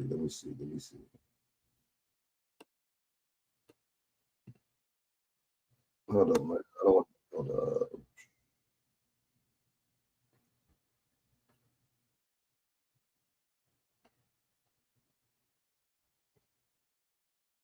Damn, what was it? Hold up. I want to. What was it? Okay. You know what? Let me check. Dark Boss, you probably didn't send it to me. Hold up. Let me see. We're going to play this real quick, and then I'm going to try to segue to this real quick. Because Joe Biden's a fucking idiot. You know what I'm saying? All these people, they're pushing that shit are burnt. So let's go into this real quick, and I'm going to, what's the name? All right, hold up. Hold up, man. Hold up.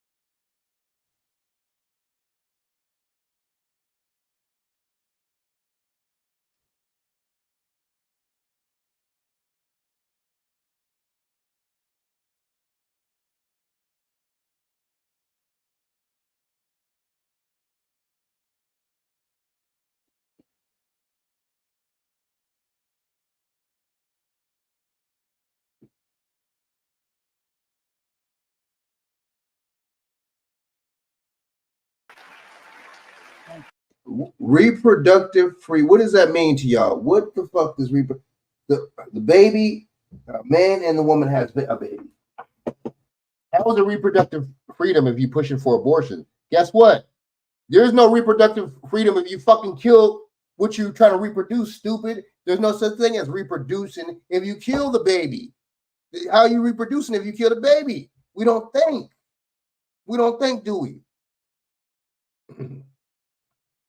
How is there reproduction if there's no reproduction?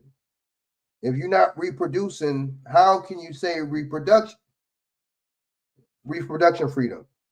They know a lot of people are stupid though. So you know what? I can see these motherfuckers, man.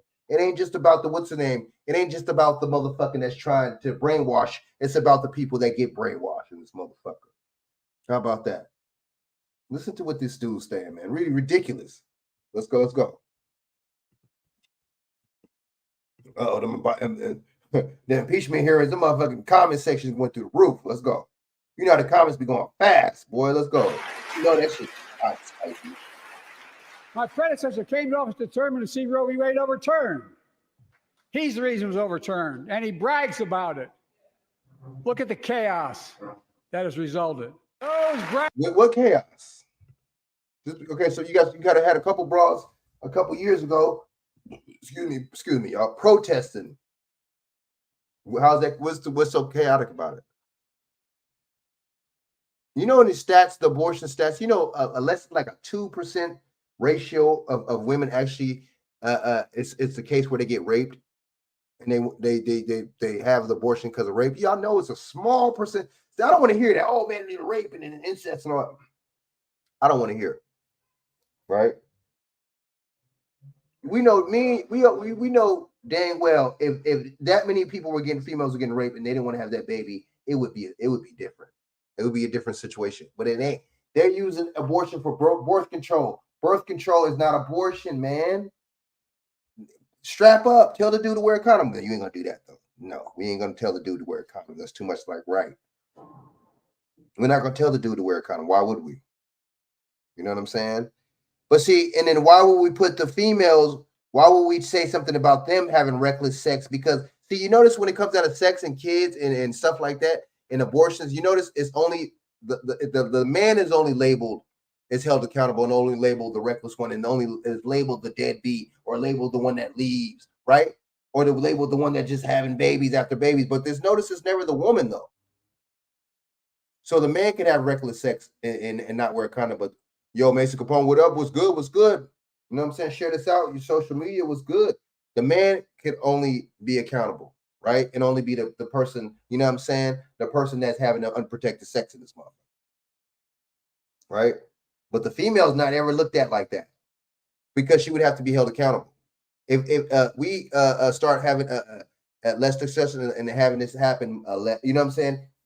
If the female, see, the female would be held accountable if we said, listen, stop, close your legs. If we told her to close her legs, if we told her, you know what I'm saying, to tell the dude to strap up, they even got female condoms. They got all types of stuff and contraceptives and stuff like that. Come on. And they, that's kind of like killing the baby, but dude, it's kind of not, because you might not necessarily have a baby just because you're nutting a female. So that's kind of not. We kind of can't compare that there. You actually having the baby and it being conceived and going through different trimesters is actually having a baby. Actually, a baby being formed in the womb. Am I right or wrong? You know what I'm saying? We're gonna play the rest of this real quick. He's a fucking idiot. Let's go. Bragging about overturning Roe v. Wade have no clue about the power of women. What power of women? So you mean to tell me females have babies by themselves, right? They just have kids by themselves. It's funny because Angela Bassett said that shit. She asked that question in Boys in the Hood. Oh, so you think we have babies by ourselves?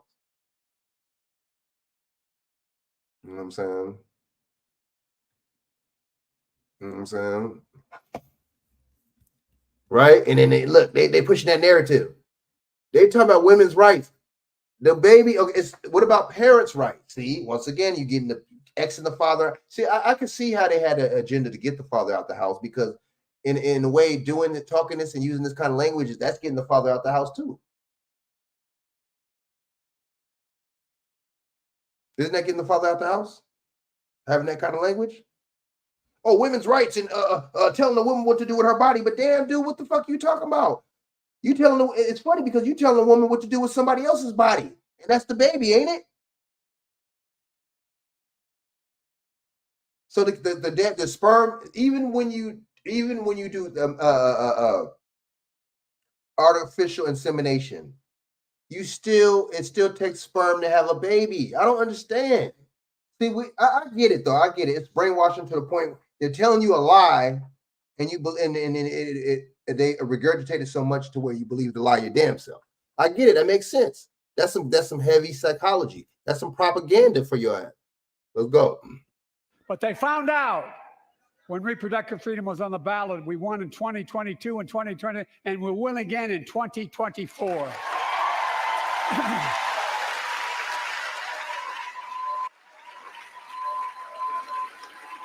Well, look at the all Masonic hands gestures. But see, this is the thing.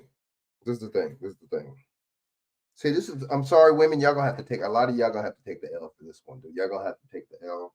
Y'all gonna have to take the L because y'all it's just ridiculous. The shit that y'all push is ridiculous. The stuff that y'all want to stand for and go and protest about. Y'all wasn't protest about them forcing your kids to take the candy bar or the jab. You wasn't protesting about that. It's interesting. So see, y'all talk about that well, my body and all that. I see why y'all say that, because y'all don't give a fuck about the kid's body. Y'all don't give a fuck about the kid's body when you kill the kid, and you don't give a fuck about the kid's body when you have the kid. Ooh. You don't care about the kid's body when they're alive or when they're dead. And I'm sorry, it's black women too. It ain't just the white. It's funny how it's black and white women, and this ain't no narrative. This is a fact. It's both them two races push that abortion hard. Both them two races. And it's funny because it's the white dude, the European, and the black, and then the brothers, we don't like abortion. We don't agree. That's funny. That's one thing black men and so-called black and white men agree on is not no abortion. That's the one thing we agree on. And guess what? That's one thing our women agree on is having abortions. Ooh, damn, that's cold right there, dude. Gotta think about that for a second. Think about that for a second. You're not gonna hear this on any other YouTuber's page. You're not gonna hear this on any other channel. Do me a favor, like this, y'all. Share this out to y'all social media if y'all can. Share this out to y'all social media, y'all Facebook, right? Even if you're on the phone right now or whatever, on your Instagram, share this out so I can hit the algorithm, man. Because this is some real shit right here. I'm not gonna talk gangbang talk. I know some guys. I know I can bring some cats on the show. I could bring some. I brought some. You know what I'm saying?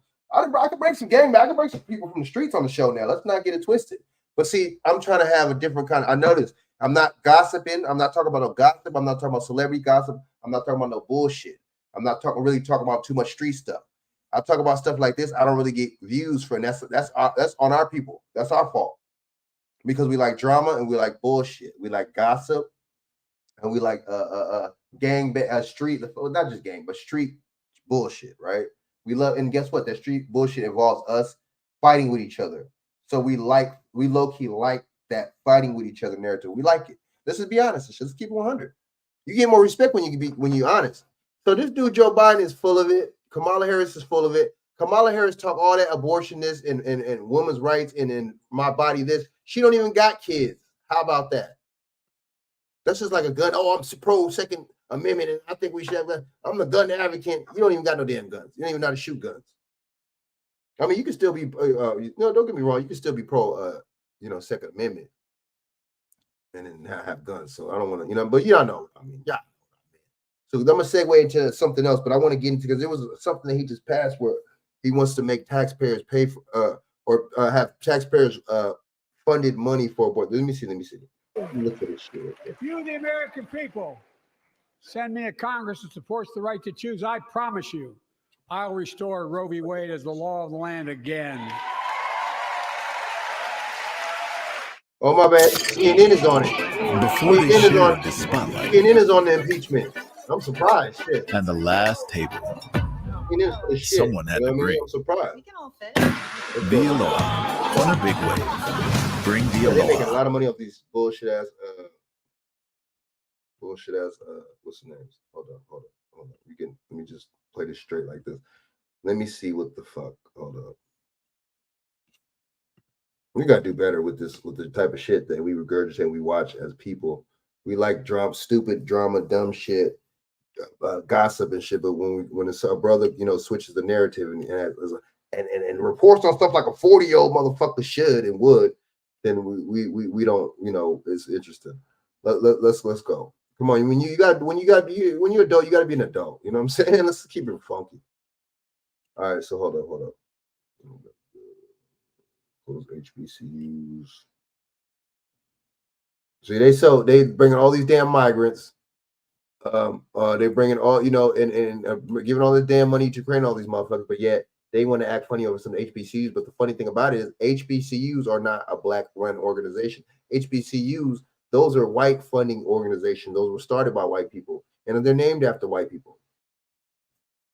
Sarah Spelman Rockefeller, that's what Spelman is named after, and General Oliver Howard, which was a Confederate general. They ain't the real Confederates, but they were. It was a Southern general. That's what Howard University is named after. A white racist motherfucker like that. Interesting. They ain't gonna tell you that, right? Y'all didn't know that Howard University was named after a racist white man, huh? Interesting. All right, so let's go into this real quick. Shit. I gotta find that mother. I think I might report this on another show, man. I might, because this is some bullshit. I gotta find this motherfucker. Hold up. So let's go into this real quick. I'm not an HBCU guy, though. You know what I'm saying? I'm not one of those dudes that piggybacks and jumps for joy when it comes down to HBCUs, because that, like I just said, that's a white organization, though. It's a white ran organization. It's just like the NAACP, the Urban League. That's all white. A creed organization. It's a creed organization. You know what I'm saying? Okay.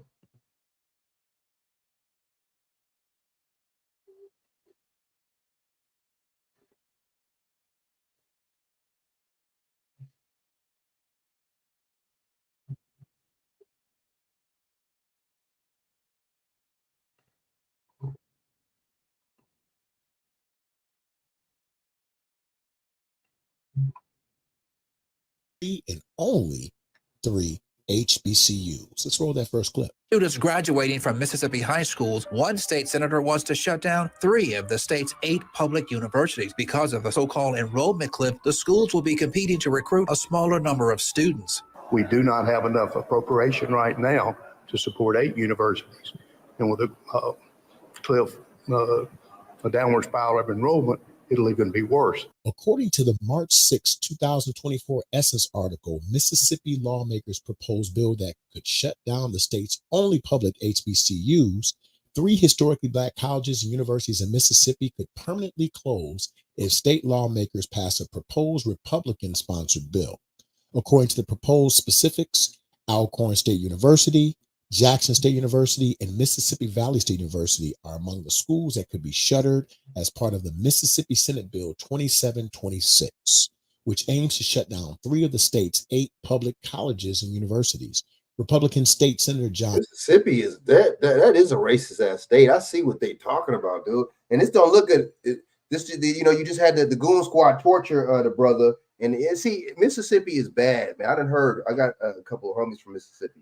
Mississippi racist as hell, dude. Like, dude, that might be, man. I mean, I got family in Alabama. I done been, you know what I'm saying, the South, but dude, Mississippi, man, they're not even hiding that motherfucker shit.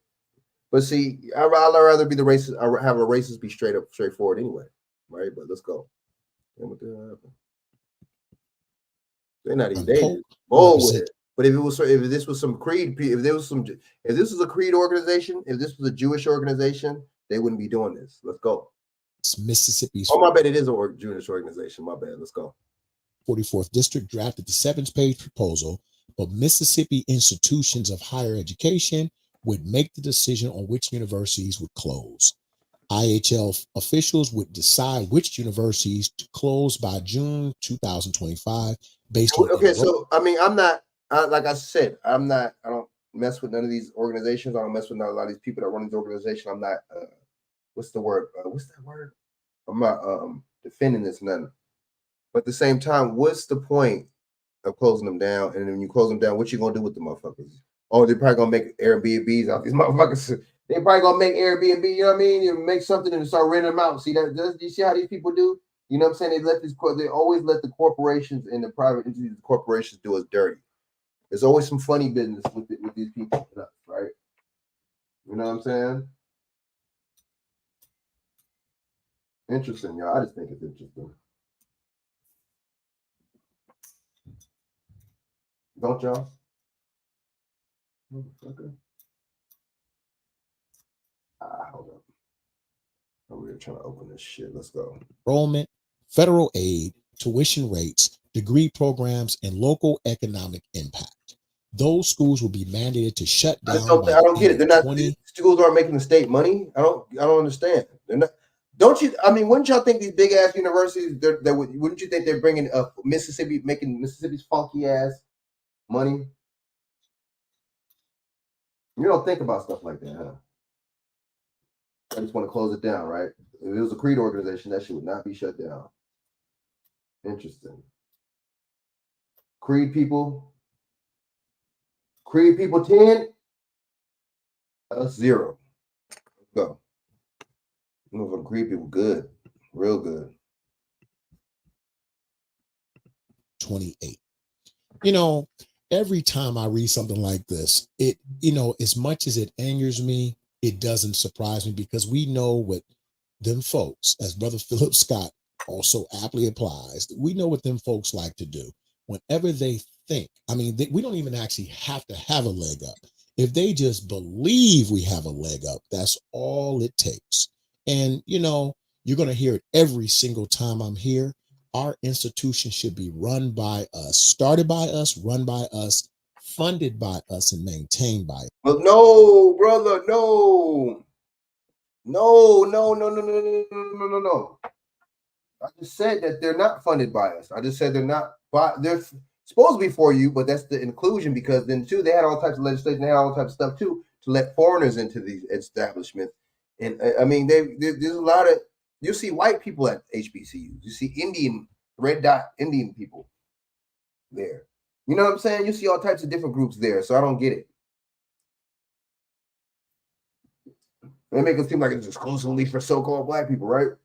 What do these HBCU? What do these sororities and these HBCUs do for the black so-called black community? Awake, right? These fraternities, frats, what they do?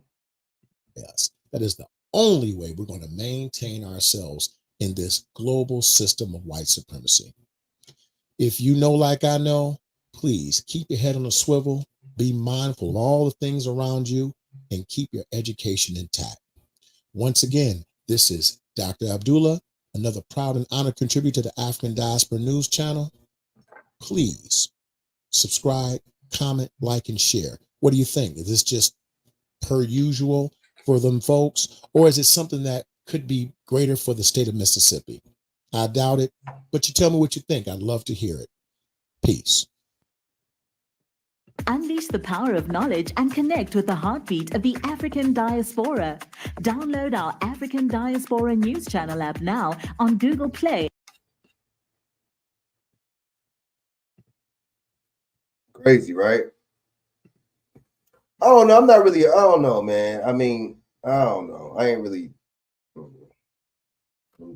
I ain't no HBCU guy, man. I never have been. You know what I'm saying? I mean, if you know the truth, you know, you keep going back. And then, excuse me, we regurgitating that BS. You know, you just as guilty, but you just spitting as much propaganda as the news is. All right, hold up. Let me see. Oh, man. I'm about to get off here in a little while, but let's see.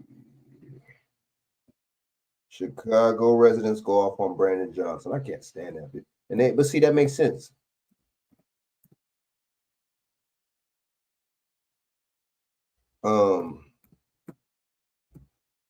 You know, they replaced him with Lightfoot, right? Looking like Beetlejuice. And then the black people were so happy. Yeah, you know, jumping for joy. There was another so-called black man, but look what this dude did.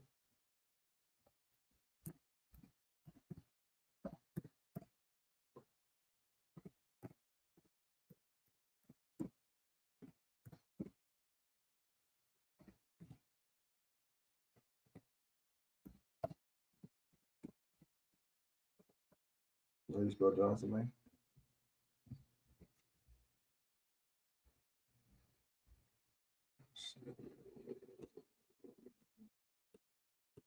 Load.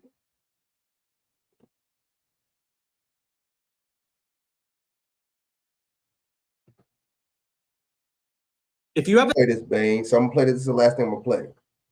All right, we gotta let's talk about this, man. You ain't a lot of these other YouTubers. You ain't gonna get this shit on Adam 22. Shit, you're gonna get this shit on these motherfucking propaganda channels, right? Let's go. 700 plus credit score, you qualify for Chase's new program where you could access to $150,000 of capital for free at 0% interest rates to fund any business or investment that you want. Put in harm's way because of the crimes they commit in our neighborhood. Your no consequence policy tells them it's okay to commit these damn crimes. Now, what about the citizen and the legal immigrants? See, this chick, she sound like she might be an immigrant, right? But sound like she's illegal. She sounds like she did what she had to do. She paid her dues. What about these people? They, you know what I'm saying? Right? It's a little Spanish. She looked like she could be Dominican or Cuban or something. She looks like a sister. She might even be African or you know what I mean? Caribbean. Let's go. Who came before them?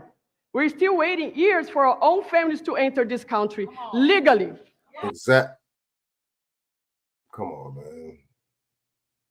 So that's not fair to this a legal immigrant, or it's not fair to the ones that came. You know what I'm saying? Legally in it, or you know what I mean? How is that fair to them and to the people?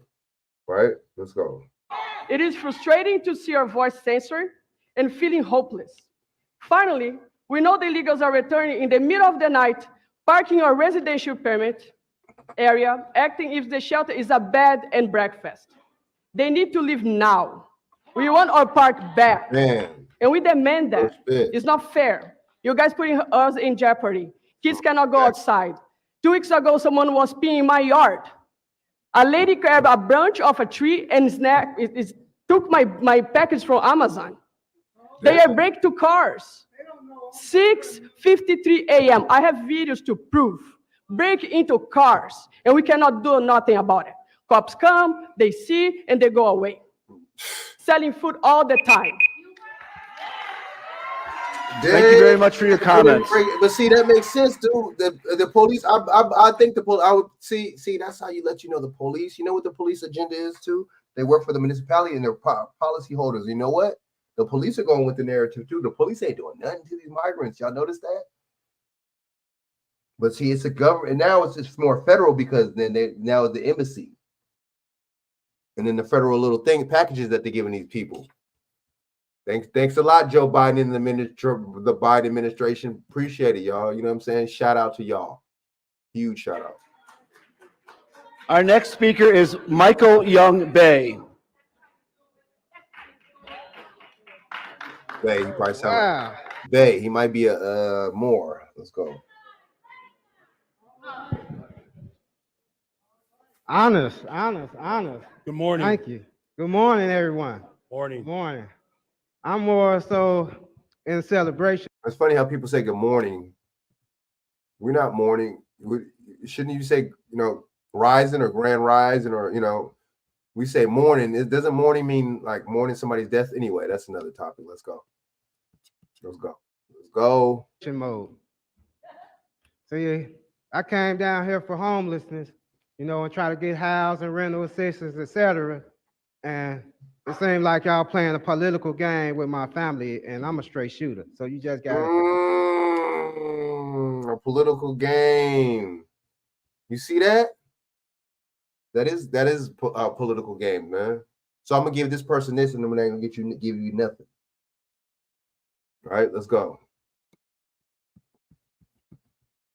I can withstand the truth, so I can understand somebody say, no, we ain't giving y'all nothing. Man, wouldn't we respect it? Wouldn't you respect that more if they just were straight out about it?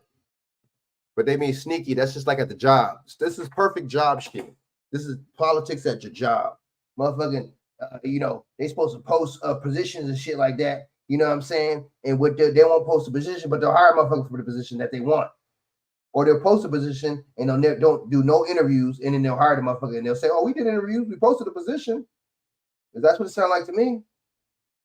You want to promoting somebody at the job that don't deserve versus somebody that doesn't. That's what this shit is to me. I don't know. Let's go. I can respect that. Just tell me just like that. I ain't helping you get nothing. But y'all giving these migrants something. They keep on coming down here to people pressing, hey, this what's going on in our neighborhoods. This what's going on in our neighborhoods. And then the news don't even show what need to be shown. That's right, fake news. That's why you got more real news right here.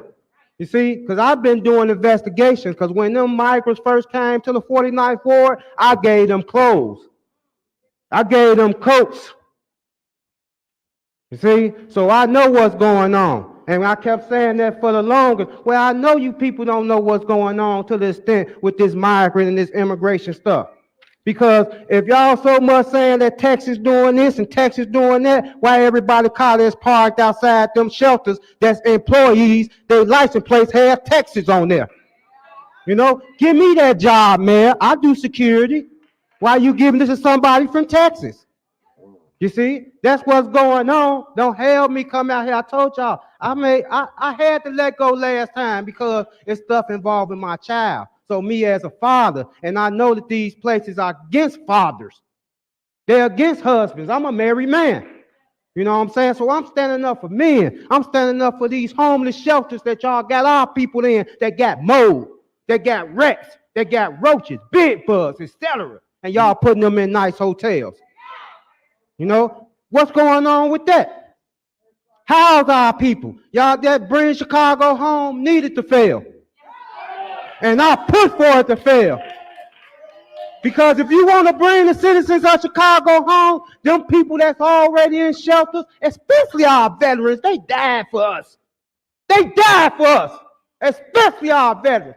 Put them in CHA property. House them. You ain't got to spend no dime as much as the millions and billions that have been spent for these immigrants here, these migrants here, these asylum seekers here, which ultimately are illegal here.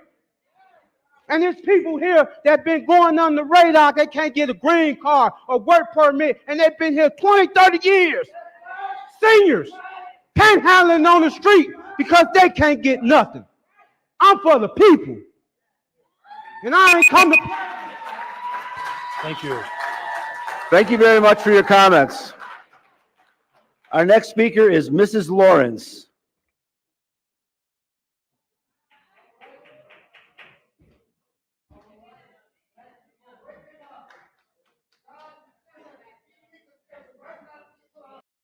I'm humbly asking every pro-Trump patriot watching this video to please chip in just $5 to my father's campaign.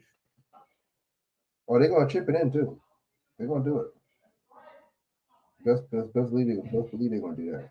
What does it prosper a man or profits a man to gain the world and lose his soul? We're going to start off with scripture because Mr. Johnson, you love quoting and thumping scriptures up there.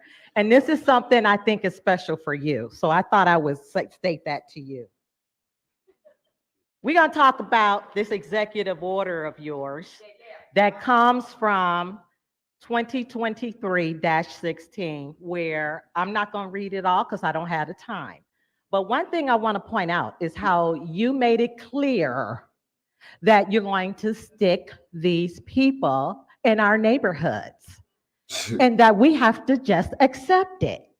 That's absolutely not, because we've talked about this since last year, when most of you older people who did not stand up with us and reject the sanctuary city. Now, I got a problem with that. And I spoke that on December 14th. So I think we need to cut down the staff of the older people here. How about that? Because you all are not all representing us. How about those who stood up and represented us? Then you stay in your offices. But the rest of you, goodbye. Because that's how we're going to see it when it's time to vote. That's where we're going with that. Home, Illinois 2021, that's when it came out, and Bring Chicago Home. Robbery. They both are for homeless causes that you all claimed they're for. You and Pritzker need to sync up, because both of you all are trying to pull the same number, which you claim is homeless. And I think you might recall that I said, I'm out here helping the homeless. I got a recording from a homeless that also said, y'all just don't care. You just don't care. There, hearing it straight from the homeless. Now, WOTC, Work Opportunity Tax Credit. 400 plus businesses. Hyatt, which is Pritzker's company, all are hiring refugees and kicking all of y'all out. Now, how about that for news? They're doing that just like the Tyson Food spot. Just like the Tyson Food Company. They're kicking y'all out and they're hiring in the migrants. Damn, we gotta love it. We gotta love it. Let's go. She getting on it. She on it. She on it, man. Let's go. That's not gonna play too much more of this though, but I'll probably save this for the next show, another show or something. But she's flipping. Let's go. In broadcast. See, I do my digging, I do my research, and all of you all will know when I step up here to this mic, I bring the facts. I don't bring no opinions. So you all need to be careful of how you think you're treating us, because we coming for this. We bringing our city back. We removing all these illegals that's breaking our rules and laws, and we're fed up. So it needs to stop. Get your police out there and stop them breaking these laws. I got a lot more to say, but since my time is up, I think I picked on the most important, essential matter. Get it cleaned up. Thank you. Thank you very much for your comments. Our next speaker is George Blakemore. please, please. Wait now. Wait now. I don't want y'all to steal my minute. Even though those clocks are up here on me, they tick quietly and quickly. Illegal immigrants. Something is wrong with black people. You got all these black faces in high places and you get nothing. Who will let knock on my door? I don't know you. Where you come from? Who's your mama, your daddy? Are you a criminal? Are you a pedophile? You're not getting in. You're not. Your ass not getting in. Excuse me. You're not. I don't know nothing about you. The young lady say a background check. Who are these people?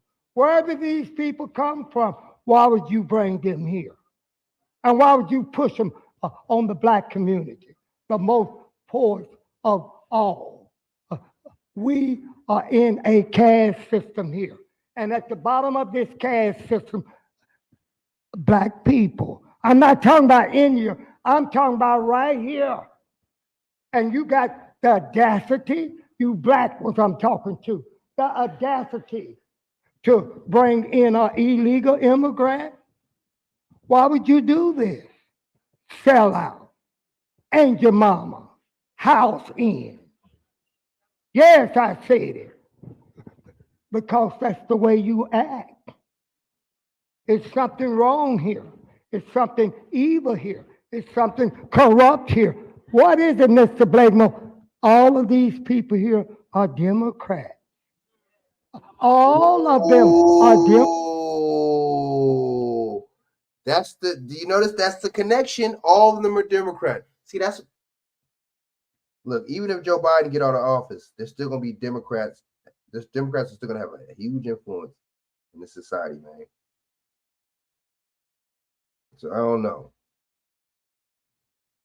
Very interesting. They're all demon rats. Demon rats, right? Democrat. Well, over in China, they got a one-party system. In Chicago, they do too. Yes, the most corrupt city in the United States. The most racist city in the United States. Who said that? Dr. King? Dr. King, what about, what is your criteria for corruption? Bert and all of them get indicted, stealing, and just terrible here. And these young people are coming here and they're looking at me and they're looking at you. Now, you all make your opinion. It's something evil here, something corrupt here, something un-American here. You're going to bring in the illegals? When they wade across the Rio Grande, they're not wading across to help black people. But they are selfish people, and we black people got to be selfish. Self-preservation is the first law of nature. Man. And that preacher talking about loving everybody. Black people love you. Love you. Thank you very much for your comments. Our next speaker is Joanna Galen. Love you. No, I can love nobody but you. Gay Park in the house.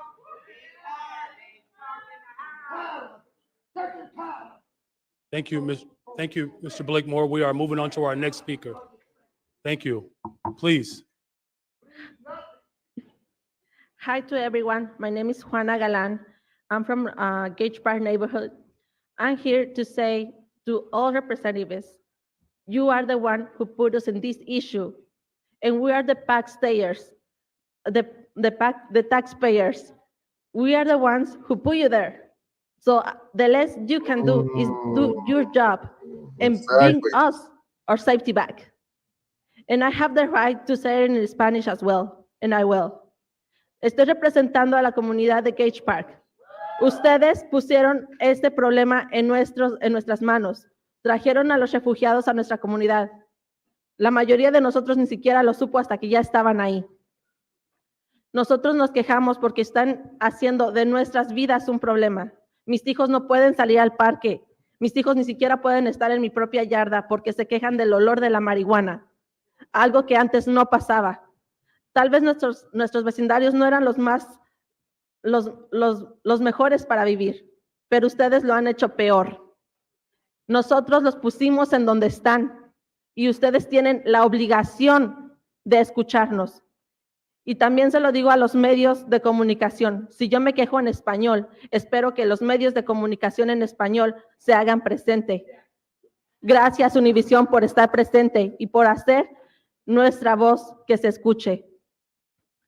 We want our safety back. That was smart how she did that in Spanish too, because that you could get Univision and Gala and the other the Mexican, or I only gotta say Mexican channels, like the Mexican channels. A lot of them be like Spanish channels. A lot of them Spanish channels, right? So that was good. You know, that they could get it too, man. You know, they could get the memo too from both languages. You know what I mean? But it's sad, man. They playing us out, man.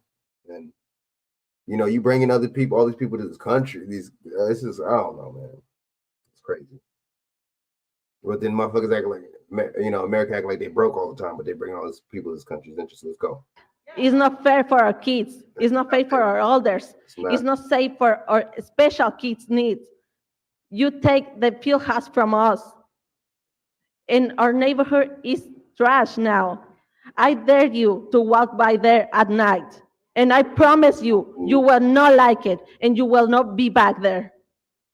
Les pido a nuestros representantes hispanohablantes, están ahí por una razón, los pusimos por una razón, porque confiamos en ustedes y nos están fallando. The system is failing us. We are the ones who put you there. And we are the ones who can take you back the power. That's all. Thank you. Thank you very much. Our next speaker is Joseph Michael Chopin.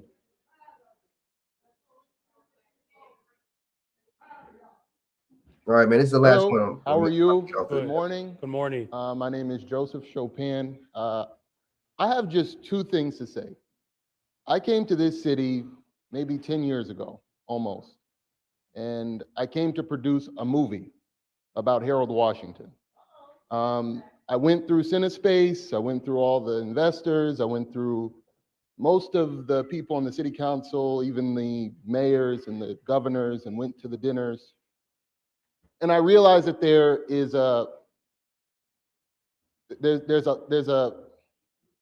there's an issue with. Uh-oh. What happened? Shit. Fucked it up, bro. Damn it, this computer acting stupid again, man.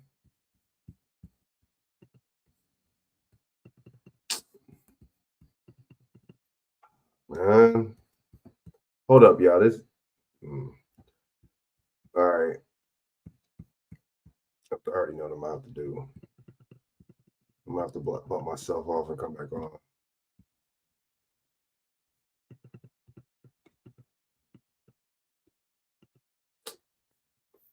Give me a minute, y'all, and then if not, I'm just gonna bump myself off, man, because I don't.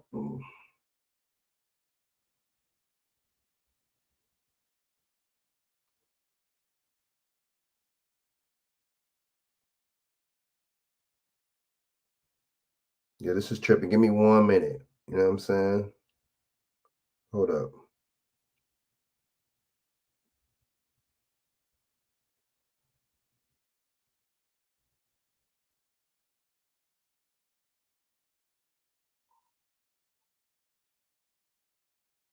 Give me 1 minute, y'all.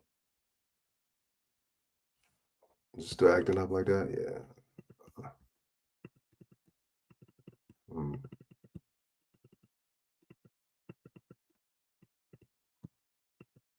Let me bump myself out. So I'm about to bump myself out and come back on.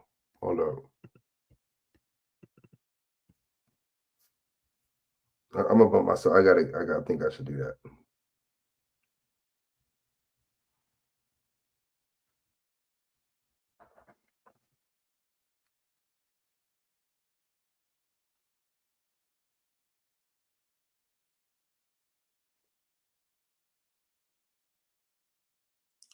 Hold up. I'm about to bump myself off real quick.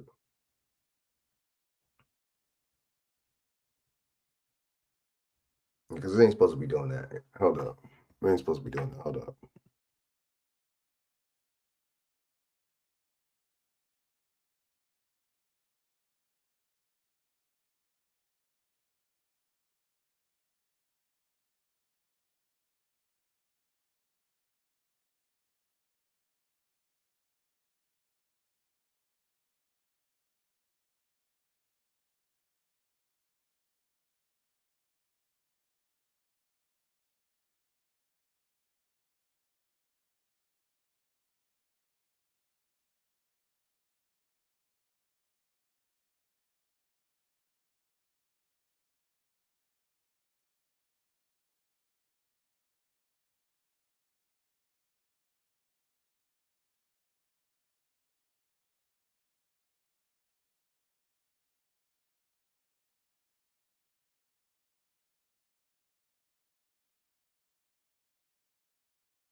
Burnt, man. I was burnt out.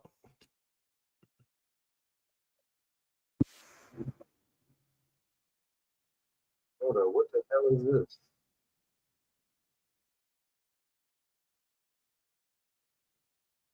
It's still playing.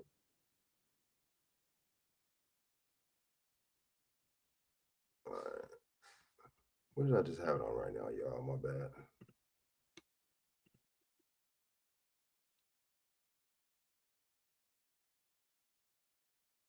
Okay, this is the last one I'm gonna play. Part I'm gonna play of this.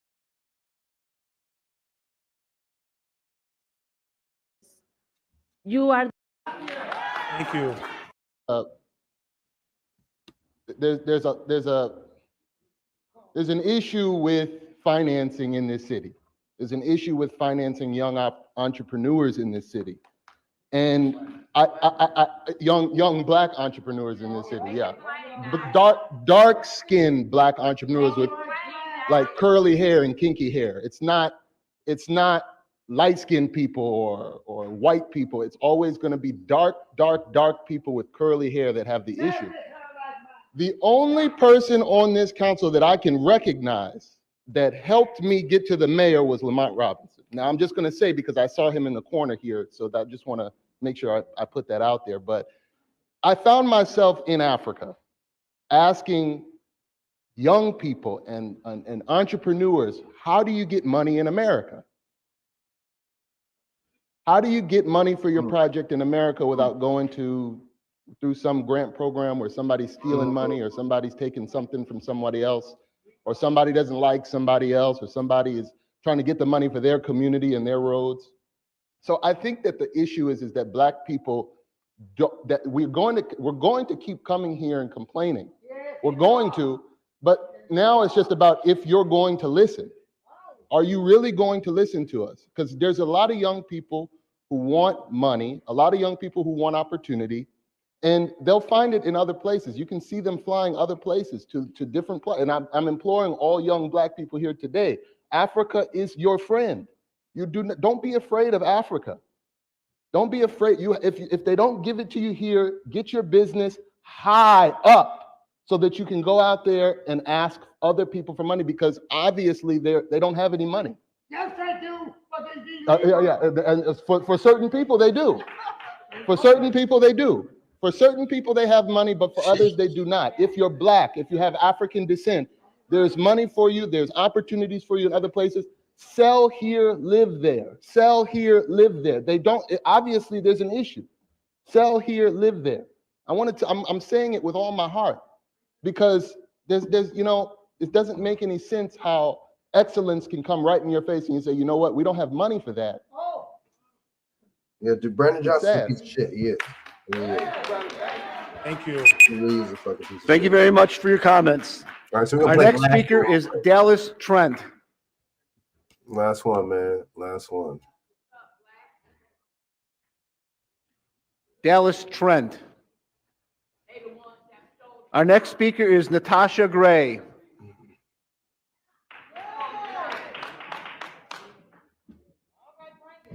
Good morning. Good morning. I want to start off by Tasha, man, came up to that mud looking like somebody thick auntie over here, man. Let's go. saying it's nice to see the young people here.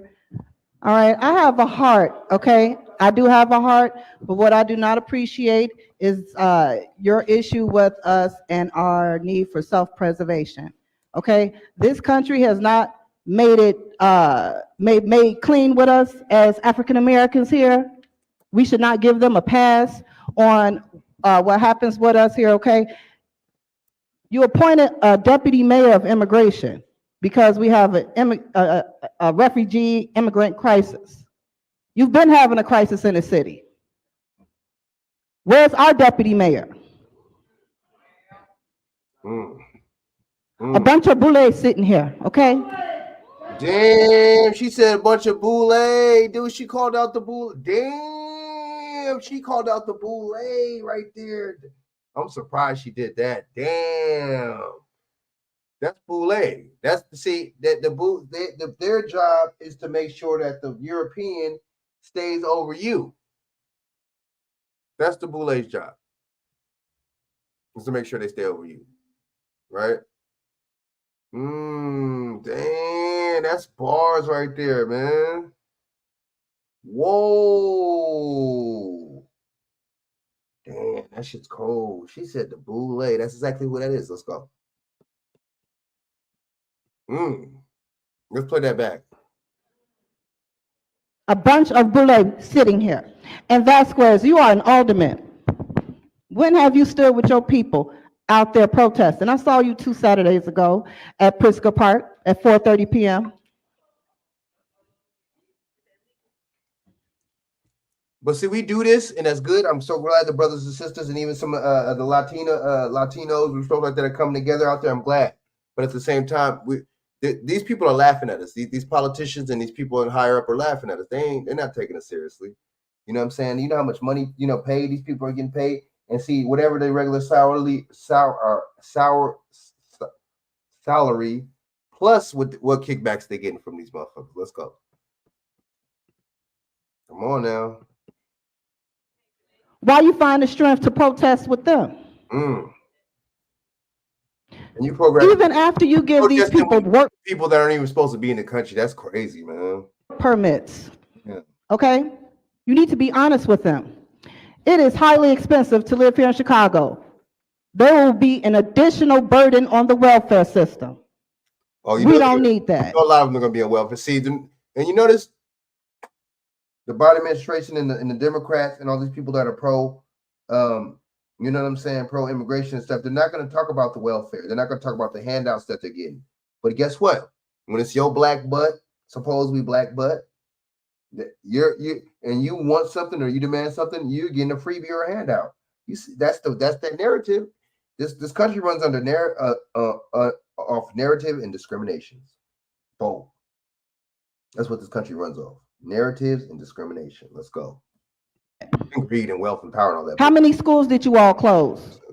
You got over 5,000. I remember that, dude. That was when Lightfoot was in there. They closed a gang of schools in Chicago. Guess what? They were doing all this because they knew these migrants was coming. They was doing all this on purpose. You know what I'm saying? Their children in the schools. You didn't build any new schools. But you want us to focus on giving these teachers extra money. This is you guys' future. Okay?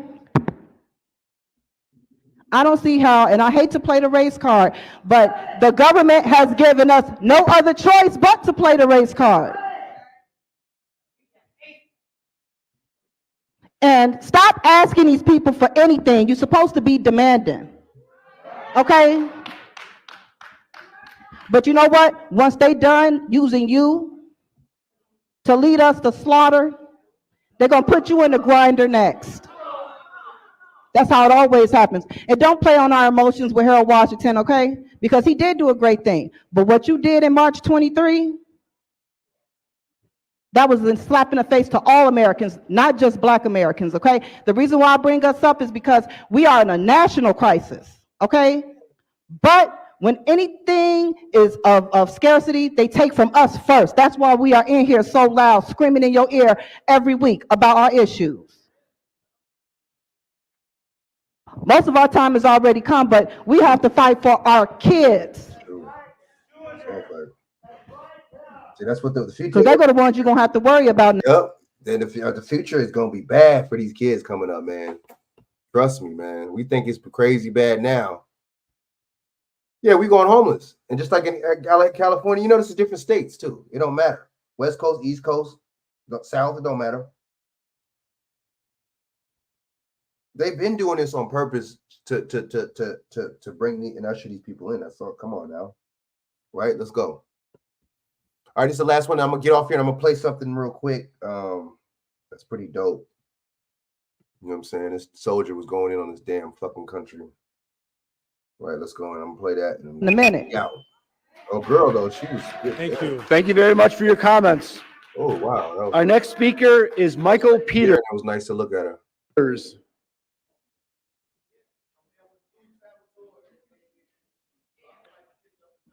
Our next speaker is Ruben Castro.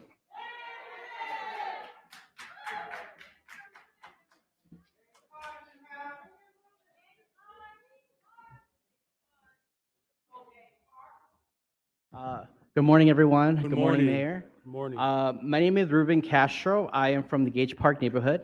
A little bit about me. I am born and raised in Chicago.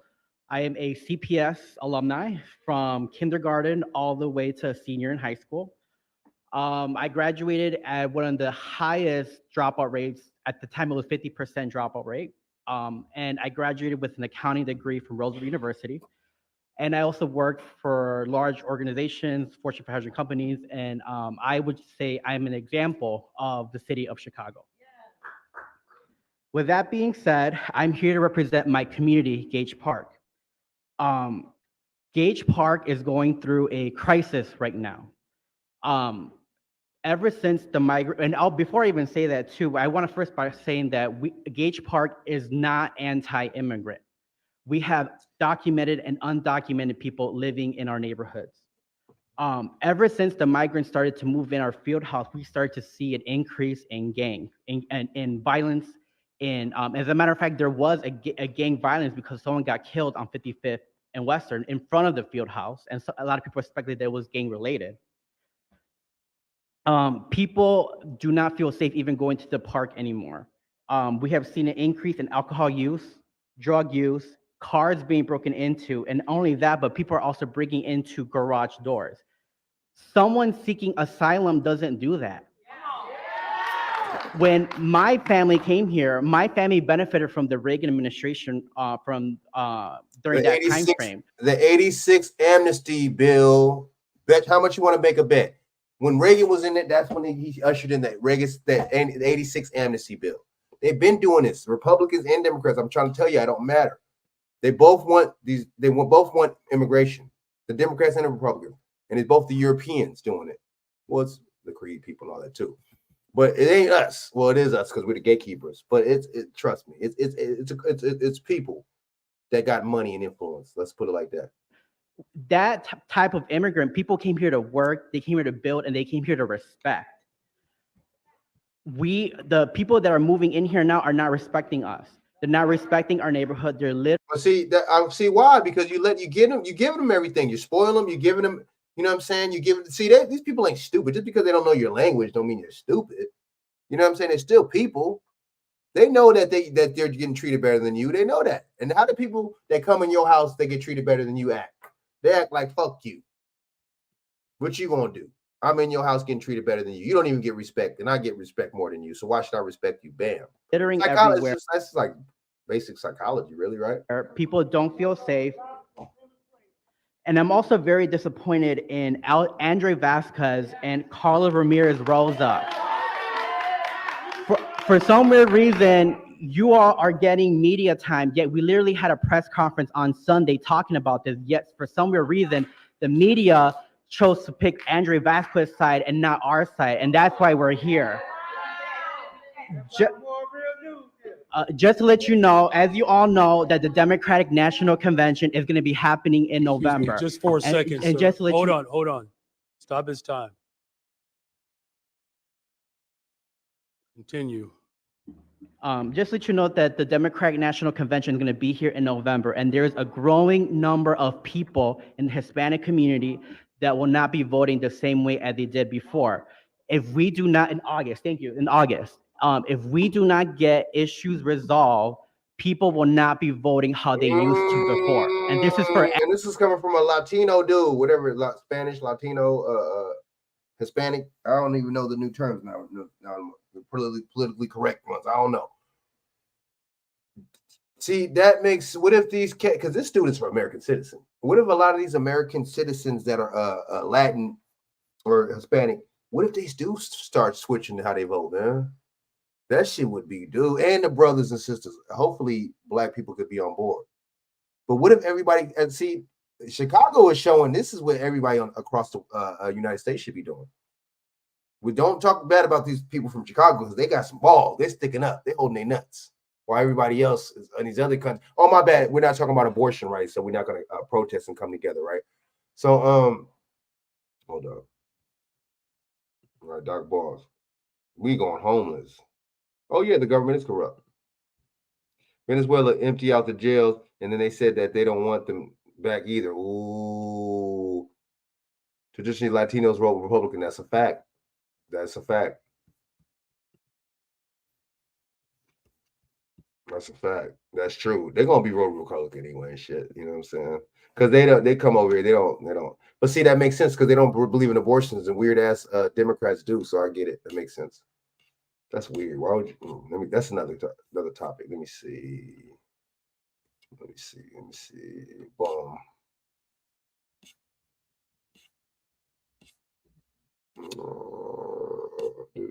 Shit. Let me get this motherfucker real quick.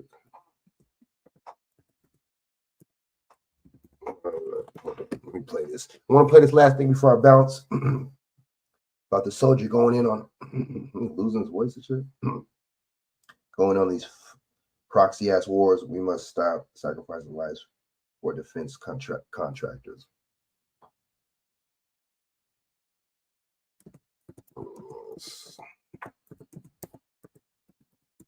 Sacrifice.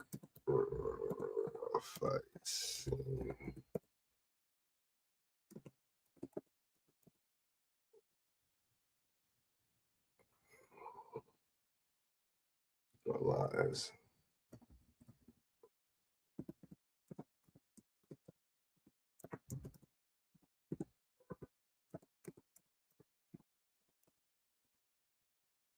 Boom. All right. So I'm gonna play this real quick, and I'm gonna holler at y'all, man. After this, all right. So this is a Fair Use Act 1976 under Section 107. This gives me fair use to report on this video for education and commentary purposes. Let's go. In 2010, a young soldier named Mike Preisner, speaking without notes, became a legend with a spontaneous speech which identified the gulf between the real America. Notice how he said it without notes, right? Because that's when a speech is actually genuine, right? When you motherfucker read a speech and you got a motherfucking reading off something that lets you know it's kind of scripted. Let's go. So how you saying a speech and you wrote the shit, right? And the America of the military. I mean, it was really genuine, coming from the heart. My bad. Media industrial complex. Every word he said echoes louder than ever today. Susan Brothers, thanks everyone for being here. We're from the organization March Forward, and we're here to say to all those serving in the Army and the Marines and the Air Force and the Navy that you have the absolute right to refuse to take part in these criminal wars, and that's a right that all of you should exercise. You have no reason to go put your life on the line and kill and die for profit. We've been to Iraq, we've been to Afghanistan, and we know what these wars are really about. And we joined the military for many reasons, because we need a college education, because we need a job, because we need health care. And then we joined the military, and they tell us that our enemies are poor people in caves in Afghanistan, or poor people in the deserts of Iraq. But we've been to those countries, and we know that our enemies are not other poor people abroad. Our enemies are the people that laid us off from our jobs, that denied us health care. Damn. All facts. Make it impossible to get an education. Our enemies are not in the poorest countries on the planet, but right here in the richest one.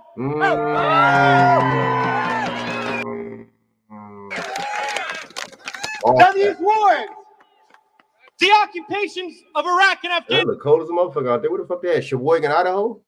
Afghanistan alone are costing over $700 million every single day. This is a crime every single day, while so many of us are hurting. Well, I think all of us here and the vast majority of people in this country would agree that we can spend $700 million a day better than bombing people that we have no reason to bomb. We can spend $700 million a day rebuilding those countries we've destroyed. We can spend $700 million a day caring for the veterans we get home when they get home, and then we can spend $700 million a day giving every single person healthcare, a college education, a job, and a livelihood, and a home. That's what we need to be spending our money on. But this government is not going to do that. They're not going to use the money in that way. They're not going to end the wars. And they're not going to do it because it's not our government. It's their government. It's the government of the rich. It's the government of Wall Street, of the oil giants, of the defense contractors. It's their government, and the only language that they understand is shutting down business as usual. And that's what we're doing here today, and we're going to continue to do until these wars are over.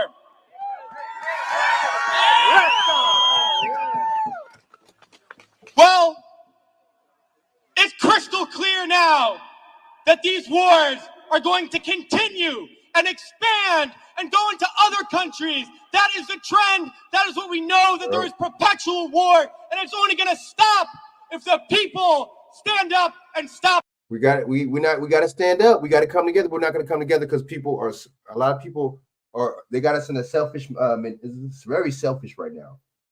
And that selfish mentality, oh shit, I don't give, you do me, I do you, and you do, you know what I'm saying? I got to handle my own business. I got my own problems. You got your own, but we in that type of, you know what I mean? Let's go. Stop it. And that's what we're going to do, sisters and brothers. And a lot of people ask me, what do we do? Because we all know things are bad. We all see the atrocities on TV. We read about it. We experience it. People always ask, what do I do? Because we always want to know what to do. Do we vote? Do we support a politician? Do we Hell no. Join an organization? What do we do? Well, I'll tell you what we do. It's simple. We fight. We fight and we fight and we fight and we shut down our workplaces. We shut down our schools. We shut down the streets. We shut down business as usual. And we fight until we force the people in there to do what the people out here want. Because that's how we're going to get around, and we're going to fight until there's not one more bomb drop, not one more bullet fired, not one more soldier coming home in a wheelchair, not one more family slaughtered, not one more day of U.S. imperialism. So let's fight to make that happen. We can do it today, and then the days ahead, we have to fight to end these wars and create a better world, sisters and brothers. So join us in that fight. Thanks.